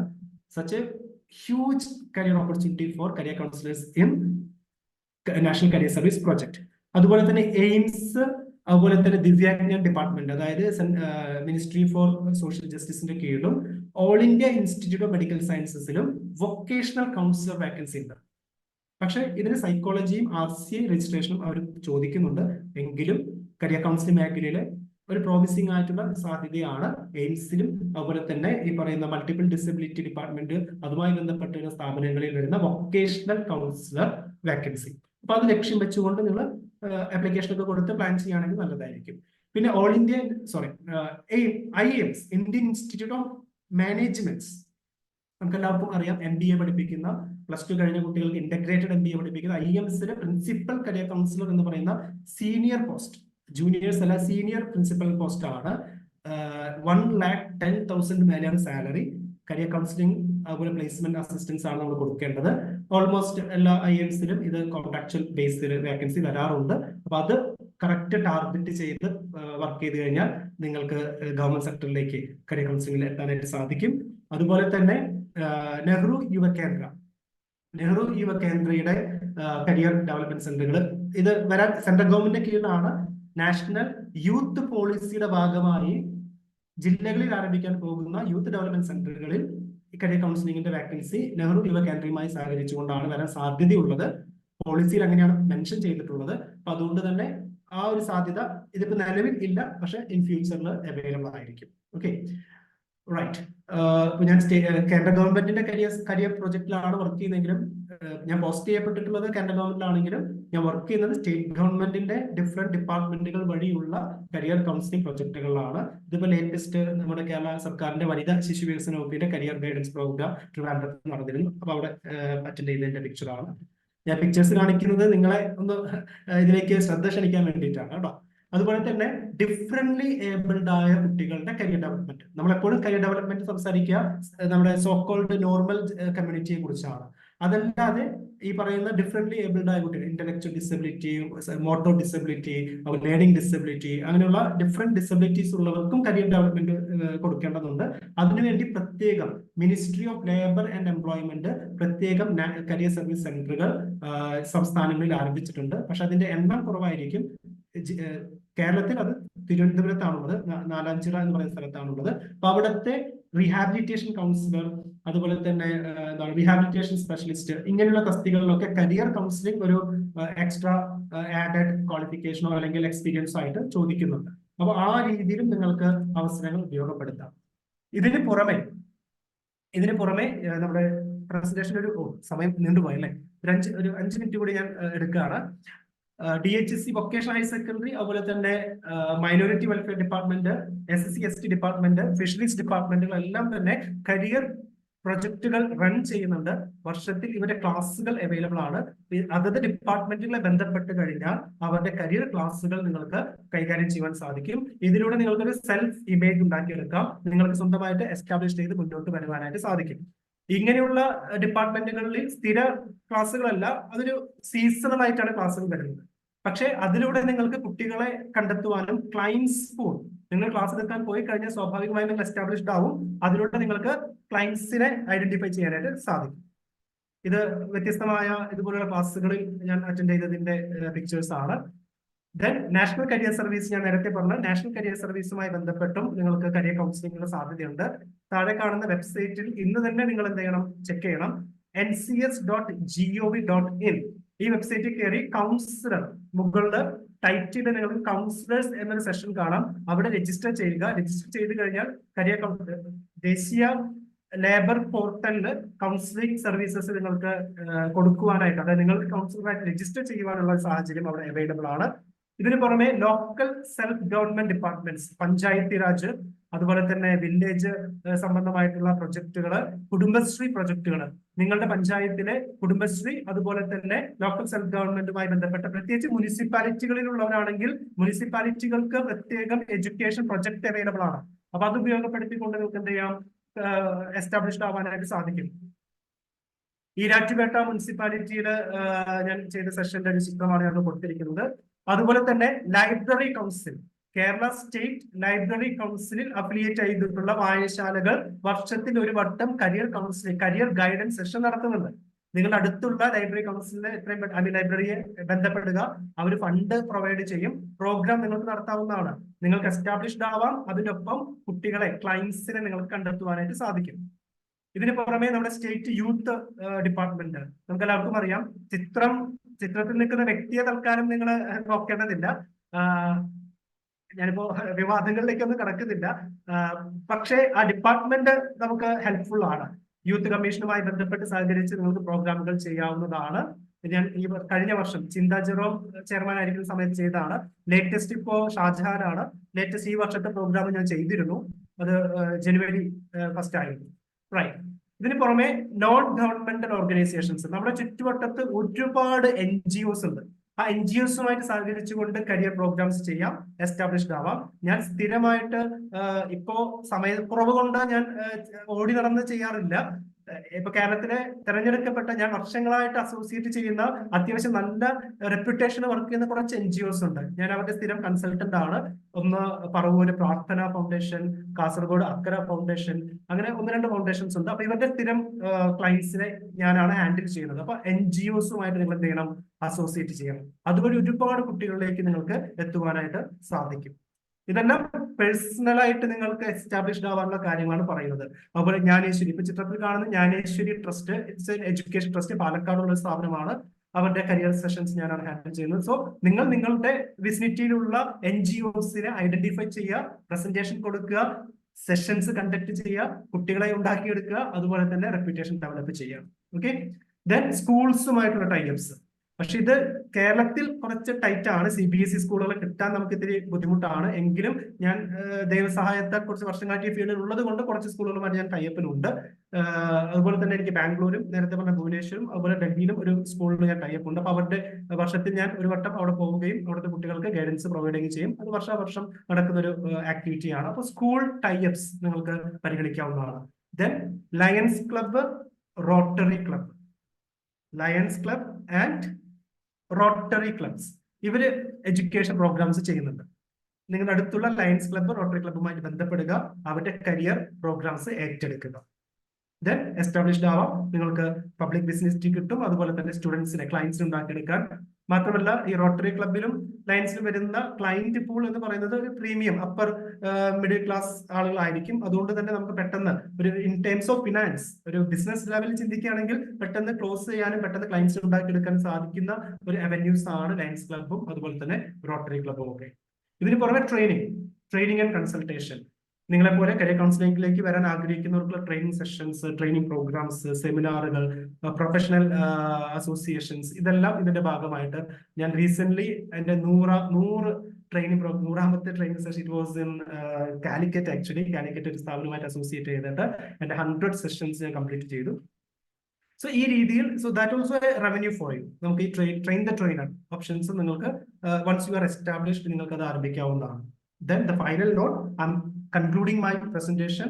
I'm very sorry, സമയത്തിന് വല്ലാതെ നീണ്ടുപോയിട്ടുണ്ട്. ഇടയ്ക്ക് ചെറിയ ഡിസ്റ്റർബൻസസ് ഉണ്ടായിരുന്നു. I'm sorry for that.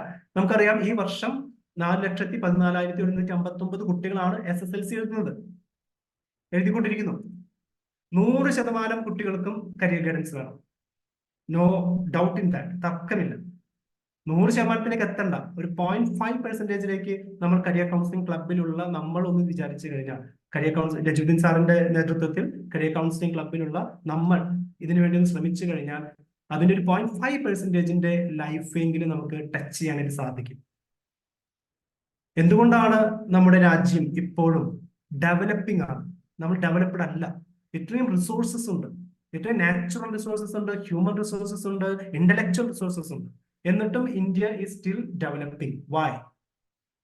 Politics ആണോ കാരണം? നോ. കാരണം വേറൊന്നുമല്ല, wrong allocation of human resource. Doctor ആവേണ്ടവൻ വക്കീലാവും, വക്കീലാവേണ്ടവൻ ടീച്ചറാവും, ടീച്ചർ ആവേണ്ടവൻ എഞ്ചിനീയർ ആവും. എന്നിട്ട് ഇവരാരും മര്യാദയ്ക്ക് പണിയെടുക്കില്ല. And productivity zero. GDP will be falling down. So അത്രയും ലോസ് ആണ് റോങ് കരിയർ സെലക്ഷനിലൂടെ നമ്മുടെ രാജ്യത്തിന് വന്നുകൊണ്ടിരിക്കുന്നത്. സോ നമ്മുടെ ജോലി അത്രയും ഒരു പാവനമായി, ഞാൻ നജീമുദ്ദീൻ സാറിന് എനിക്ക് അത്രയും ഒരു സ്നേഹം തോന്നുന്നത് അദ്ദേഹം ഈ ജോലിയെ അത്രയും എന്താണ് ഒരു പാവനമായ ജോലിയായിട്ടാണ് നിങ്ങളുടെ മുന്നിൽ എപ്പോഴും പരിചയപ്പെടുത്തിക്കൊണ്ടിരിക്കുന്നത്. അത് ശരിയാണ്. നിങ്ങളൊരു ഒരു വ്യക്തിയുടെ ജീവിതമാണ് മാറ്റാൻ പോകുന്നത്. അതിലൂടെ ഒരു കുടുംബത്തിന്റെ സ്ഥിതിയാണ് മാറ്റാൻ പോകുന്നത്. അതിലൂടെ നമ്മുടെ രാജ്യത്തിന്റെ you are going to become a nation builder. So I welcome you all to this wonderful opportunity. Thank you for listening me. Here I am open for your questions and doubts. Thank you very much. Wish you all the best.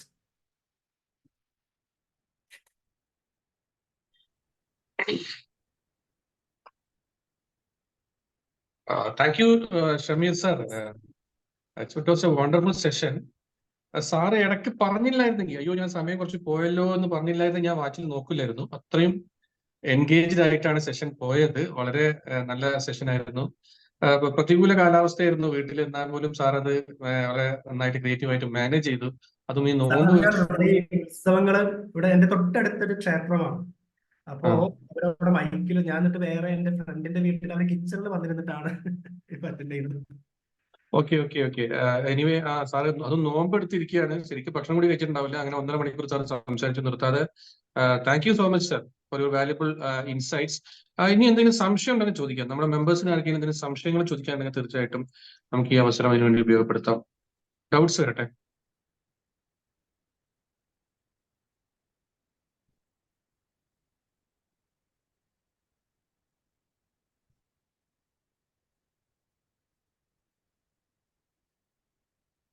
നമുക്ക് 2 പുതിയ members ഉണ്ട്. Miss Chandrika Jaishankar and sir പോയോ എന്നറിയില്ല. അങ്ങനെ പുതിയ 2 members ഉണ്ടായിരുന്നു. Prasad sir ഉണ്ടായിരുന്നു. Okay, Chandrika മാം എന്തെങ്കിലും ഡൗട്ട് തോന്നുന്നുണ്ടോ? ഈ സാറിനോട് ചോദിക്കാൻ എന്തെങ്കിലും സംശയങ്ങൾ എന്തെങ്കിലും ഉണ്ടോ 1.5 മണിക്കൂർ സെഷൻ കഴിഞ്ഞിട്ട്?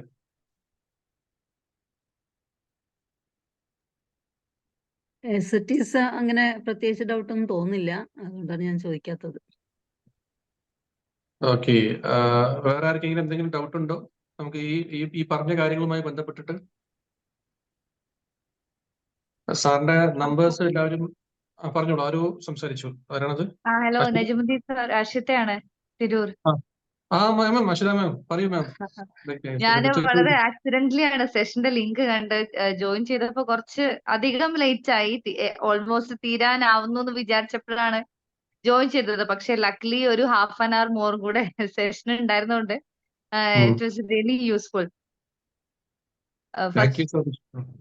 ആൻഡ് നല്ല സെഷൻ ആയിരുന്നു. കുറച്ച് ലൈക്ക് ടുവാർഡ്സ് ദി എൻഡാ ജോയിൻ ചെയ്തെങ്കിലും നല്ല ഇൻഫോർമേറ്റീവ് ആയിരുന്നു. ഞാനിങ്ങനെ അന്വേഷിച്ചുകൊണ്ടിരിക്കുന്ന ഒരു സാധനം തന്നെയായിരുന്നു ഇത്. അപ്പം എനിക്കിത് വളരെ ഉപകാരപ്പെട്ടു എന്ന് തോന്നി. തീർച്ചയായിട്ടും മാം, നമ്മുടെ ഈ കരിയർ കൗൺസിലേഴ്സ് ക്ലബ് ഒരു കൂട്ടായ്മയാണ്. ഞങ്ങൾ ഈ കരിയർ കൗൺസിലിംഗ് രംഗത്ത് പ്രവർത്തിക്കുന്ന കുറെ ആൾക്കാരുടെ ഒരു കുടുംബം പോലെയാണ് ഇത് നമ്മൾ നടക്കുന്നത്. ഇപ്പൊ ഞാനും ഇന്ന് ക്ലാസ് എടുത്ത ഷമീർ സാറും ഒക്കെ ഇതിന്റെ മെമ്പേഴ്സ് ആണ്. ഞങ്ങൾ ഇതിൽ ആക്റ്റീവ് ആയിട്ടുണ്ട്. നിങ്ങൾ എല്ലാവർക്കും സ്വാഗതം. നിങ്ങൾ പുതിയ ആളുകൾ ഒരുപാട് പേര് ഈ ഗ്രൂപ്പിൽ ഇപ്പൊ കാണാൻ പറ്റുന്നുണ്ട്. എന്റെ സ്റ്റുഡന്റ് ഹിബ അടക്കമുള്ള കുറെ ആളുകൾ ഇതിലേക്ക് താല്പര്യം അറിയിച്ചിട്ടുണ്ട്. ഞങ്ങൾക്ക് ഇതിലേക്ക് ഈ സെഷനിൽ ഇതിലേക്ക് വരണം സാർ, കരിയർ കൗൺസിലിംഗ് രംഗത്തേക്ക് വരണം എന്ന്. എല്ലാവർക്കും ഹാർദമായ സ്വാഗതം. നിങ്ങൾക്ക് നല്ല ഒരു ഓപ്പർച്യൂണിറ്റി ആണ് ഇവിടെ ഉള്ളത്. ഈ കരിയർ കൗൺസിലിംഗ് മേഖലയിലെ പുതിയ സാധ്യതകളെ കുറിച്ച് കൂടുതൽ അറിയാൻ താല്പര്യമുള്ള ആളുകൾ നിങ്ങളുടെ കൂടുതൽ ഉണ്ടാവുമെന്ന് അറിയാം. അവർക്ക് ഏറ്റവും നല്ല അവസരമാണ് ഈ വരുന്ന ഏപ്രിൽ 13-ാം തീയതി സെക്കൻഡ് സാറ്റർഡേ എറണാകുളത്ത് വെച്ച് നടക്കുന്ന നമ്മുടെ ഒരു പ്രോഗ്രാം, ഒരു ആനുവൽ സമ്മിറ്റ്. നമ്മുടെ കരിയർ കൗൺസിലേഴ്സ് ക്ലബിന്റെ ആനുവൽ സമ്മിറ്റ് നടക്കുന്നുണ്ട്. അതിൽ ഒരുപാട് പ്രഗത്ഭ വ്യക്തികൾ, നമ്മുടെ ഷമീർ സാർ അടക്കമുള്ള ഒരുപാട് പ്രഗത്ഭ വ്യക്തികൾ ക്ലാസ് എടുക്കുന്നുണ്ട്. മധുഭാസ്കരൻ സാറിനെ പോലത്തെ സാറൊക്കെ വരുന്നുണ്ട്. സാറിനെ വരുന്നുണ്ട്. ചിത്ലപ്പള്ളി സാറ് ചിലപ്പം വരാമെന്ന് സമ്മതിച്ചിട്ടുണ്ട്. അപ്പൊ ഇങ്ങനെ ഒരുപാട് നല്ല സംഗതികളുടെ നല്ല അവസരമാണ്. നിങ്ങൾ എല്ലാവരും ഈ സെഷൻ ഒന്ന് ഉപയോഗപ്പെടുത്തുക. ഞാൻ ഒരിക്കൽ കൂടി ഞാൻ പറയാണ്, ഞാൻ ഈ സെഷൻ തുടക്കത്തിൽ പറഞ്ഞതാണ്, പക്ഷെ ഇപ്പൊ ഒന്നുകൂടി ഞാൻ വീണ്ടും പറയാണ്, ഈ അവസരം ആരും മിസ് ചെയ്ത് കളയരുത്. എല്ലാവരും ഫ്രൂട്ട്ഫുൾ ആയിട്ട് ഉപയോഗപ്പെടുത്തുക. ഇനി വേറെ എന്തെങ്കിലും സംശയം ചോദിക്കാനുണ്ടോ? Good evening sir. Good evening ma'am. സംശയമല്ല, നമ്മുടെ ഭാഗത്തു നിന്നുള്ള ഒരു ഫീഡ്ബാക്ക് ആണ്. സത്യം പറഞ്ഞു കഴിഞ്ഞാല് ഷമീർ സാർ, ഞാനൊരു കരിയർ കൗൺസിലർ അല്ല, പക്ഷെ ഞാൻ കരിയർ കൗൺസിലിംഗ് എന്താണെന്ന് പഠിക്കാൻ വേണ്ടിയിട്ട് ശരിക്കും ഈ കോഴ്സിൽ ജോയിൻ ചെയ്തതാണ്. അപ്പൊ ആദ്യത്തെ സാറ് പറഞ്ഞതുപോലെ ഒരു ടേം സാർ ഉപയോഗിച്ചു, കൺസർവേഷണൽ കരിയർ കൗൺസിലർ. സത്യം പറഞ്ഞ ഒരു പേഴ്സണൽ ട്രെയിനിങ്, ഒരു കൗൺസിലിംഗ് കൊടുക്കുക, പിന്നെ ഒരു സൈക്കോമെട്രിക് ടെസ്റ്റ് നടത്തുക, അത് കഴിഞ്ഞിട്ട് അതിൻ്റെ അകത്ത് വരുന്ന ഇൻഫർമേഷൻസ് വെച്ചിട്ട് കരിയർ ഓപ്ഷൻസ് കൊടുക്കുക എന്നുള്ള ഒരു ലെവലിലാണ് ആദ്യം സ്റ്റാർട്ട് ചെയ്തത്. സത്യം പറഞ്ഞു കഴിഞ്ഞാൽ അതായിരുന്നു എന്റെ ചിന്ത, അതായിരുന്നു. അപ്പൊ വളരെ ഈസി ആയിട്ടുള്ള ഒരു ജോബാണ് കരിയർ കൗൺസിലിംഗ്, ബാക്കി എന്ത് കൗൺസിലിങ്ങിനേക്കാളും ഈസി ആയിട്ടുള്ള ഒരു ജോബാന്നുള്ളതായിരുന്നു എന്റെ തെറ്റിദ്ധാരണ. പക്ഷെ അത് വീണ്ടും വീണ്ടും ഈ സെഷൻസ് മുമ്പോട്ട് പോയി വരുമ്പോഴാണ് ഇത് അത്ര ഈസി ആയിട്ടുള്ള ജോബല്ല, നമ്മൾ ഒത്തിരി ഇൻ ഡീറ്റെയിൽഡ് ആയിട്ട് പഠിക്കേണ്ടതുണ്ട് ഇതിന്റെ അകത്തേക്ക്. ഇപ്പൊ പറഞ്ഞതുപോലെ തന്നെ സ്റ്റുഡന്റിന്റെ പേഴ്സണൽ ട്രേറ്റ്സ് നമ്മൾ കരിയർ ഓപ്ഷൻസുമായിട്ട് മാച്ച് ചെയ്യാന്നുള്ളതൊക്കെ ഓരോ സെഷൻസ് വരുമ്പോഴും നമുക്ക് തെളിഞ്ഞു വരികയാണ്. അപ്പോൾ ഇന്നത്തെ സെഷൻ എന്ന് പറഞ്ഞാൽ ചെറിയ സമയം, ആ കുറഞ്ഞ സമയത്തിനുള്ളിൽ സാറ് ഞങ്ങളിലേക്ക് പാസ് ചെയ്ത് ഒത്തിരി ഇൻഫർമേഷൻസ് ഉണ്ട്, ഒത്തിരി ഇൻഫർമേഷൻസ് ഉണ്ട്. ഇനി വീഡിയോ അതിൻ്റെ അകത്ത് തന്നെ ഒരെണ്ണം എഴുതിയെടുത്താലും അടുത്തത് എഴുതുമ്പോഴത്തേക്ക് അടുത്ത പോയിന്റ് വരും. അപ്പോൾ ഇനി അത് വീഡിയോ ഒന്നോടെ കണ്ടിട്ട് വേണം കുറച്ചും കൂടെ നമുക്ക് അതിന്റെ ഓരോരോ പോയിന്റ്സ് ആയിട്ട് എഴുതിയെടുക്കാൻ വേണ്ടിയിട്ട്. അത്ര ഇൻഫോർമേറ്റീവ് ആയിരുന്നു സാറിന്റെ സെഷൻസ്. അപ്പോൾ ഒരു കൺസർവേഷണൽ കരിയർ കൗൺസിലറിൽ നിന്ന് ഒരു എക്സ്പീരിയൻഷ്യൽ കരിയർ കൗൺസിലറിലേക്കും, അതുപോലെ തന്നെ ഒരു ജനറൽ ഇൻട്രസ്റ്റിൽ നിന്ന് എങ്ങനെയാണ് ഒരു കരിയർ ഇൻട്രസ്റ്റ് ഒരു കുട്ടിക്ക് ഉണ്ടാക്കി കൊടുക്കുക എന്നുള്ളതിനെ കുറിച്ചും വളരെ വ്യക്തമായിട്ടുള്ള ഇൻ ഡീറ്റെയിൽഡ് ആയിട്ടുള്ള ഒരു നോളജ് സാറ് പകർന്നു തന്നു. ഇത്രയും കുറഞ്ഞ സമയത്തിനുള്ളിൽ സാറിനെ പോലെ കരിയർ കൗൺസിലിംഗ് രംഗത്ത് ലെജൻഡ് ആയിട്ട് നിൽക്കുന്ന ഒരാളിൽ നിന്ന് പഠിക്കാൻ പറ്റി എന്നുള്ളതാണ് ഏറ്റവും വലിയ ഭാഗ്യം. Thank you sir, thank you so much. Wonderful words. ഇനി ആർക്കെങ്കിലും എന്തെങ്കിലും പറയാനുണ്ടോ? സാറിനോട് എന്തെങ്കിലും പറയാനുണ്ടോ? ഫീഡ്ബാക്ക് വരട്ടെ. സാർ ഇത്രയും നല്ല ക്ലാസ് എടുത്തു തന്നതാണ്. നിങ്ങളുടെ ഫീഡ്ബാക്ക് നല്ലതാണെങ്കിലും മോശമാണെങ്കിലും വരട്ടെ. ഹിബ, ഒന്ന് തുടങ്ങി വെക്ക്.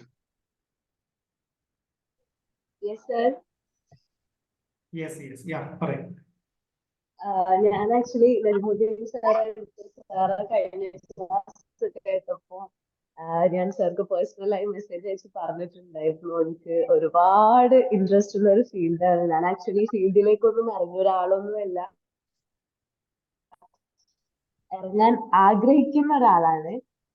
ഓഡിബിൾ ആണോ? ഓഡിബിൾ ആണ്.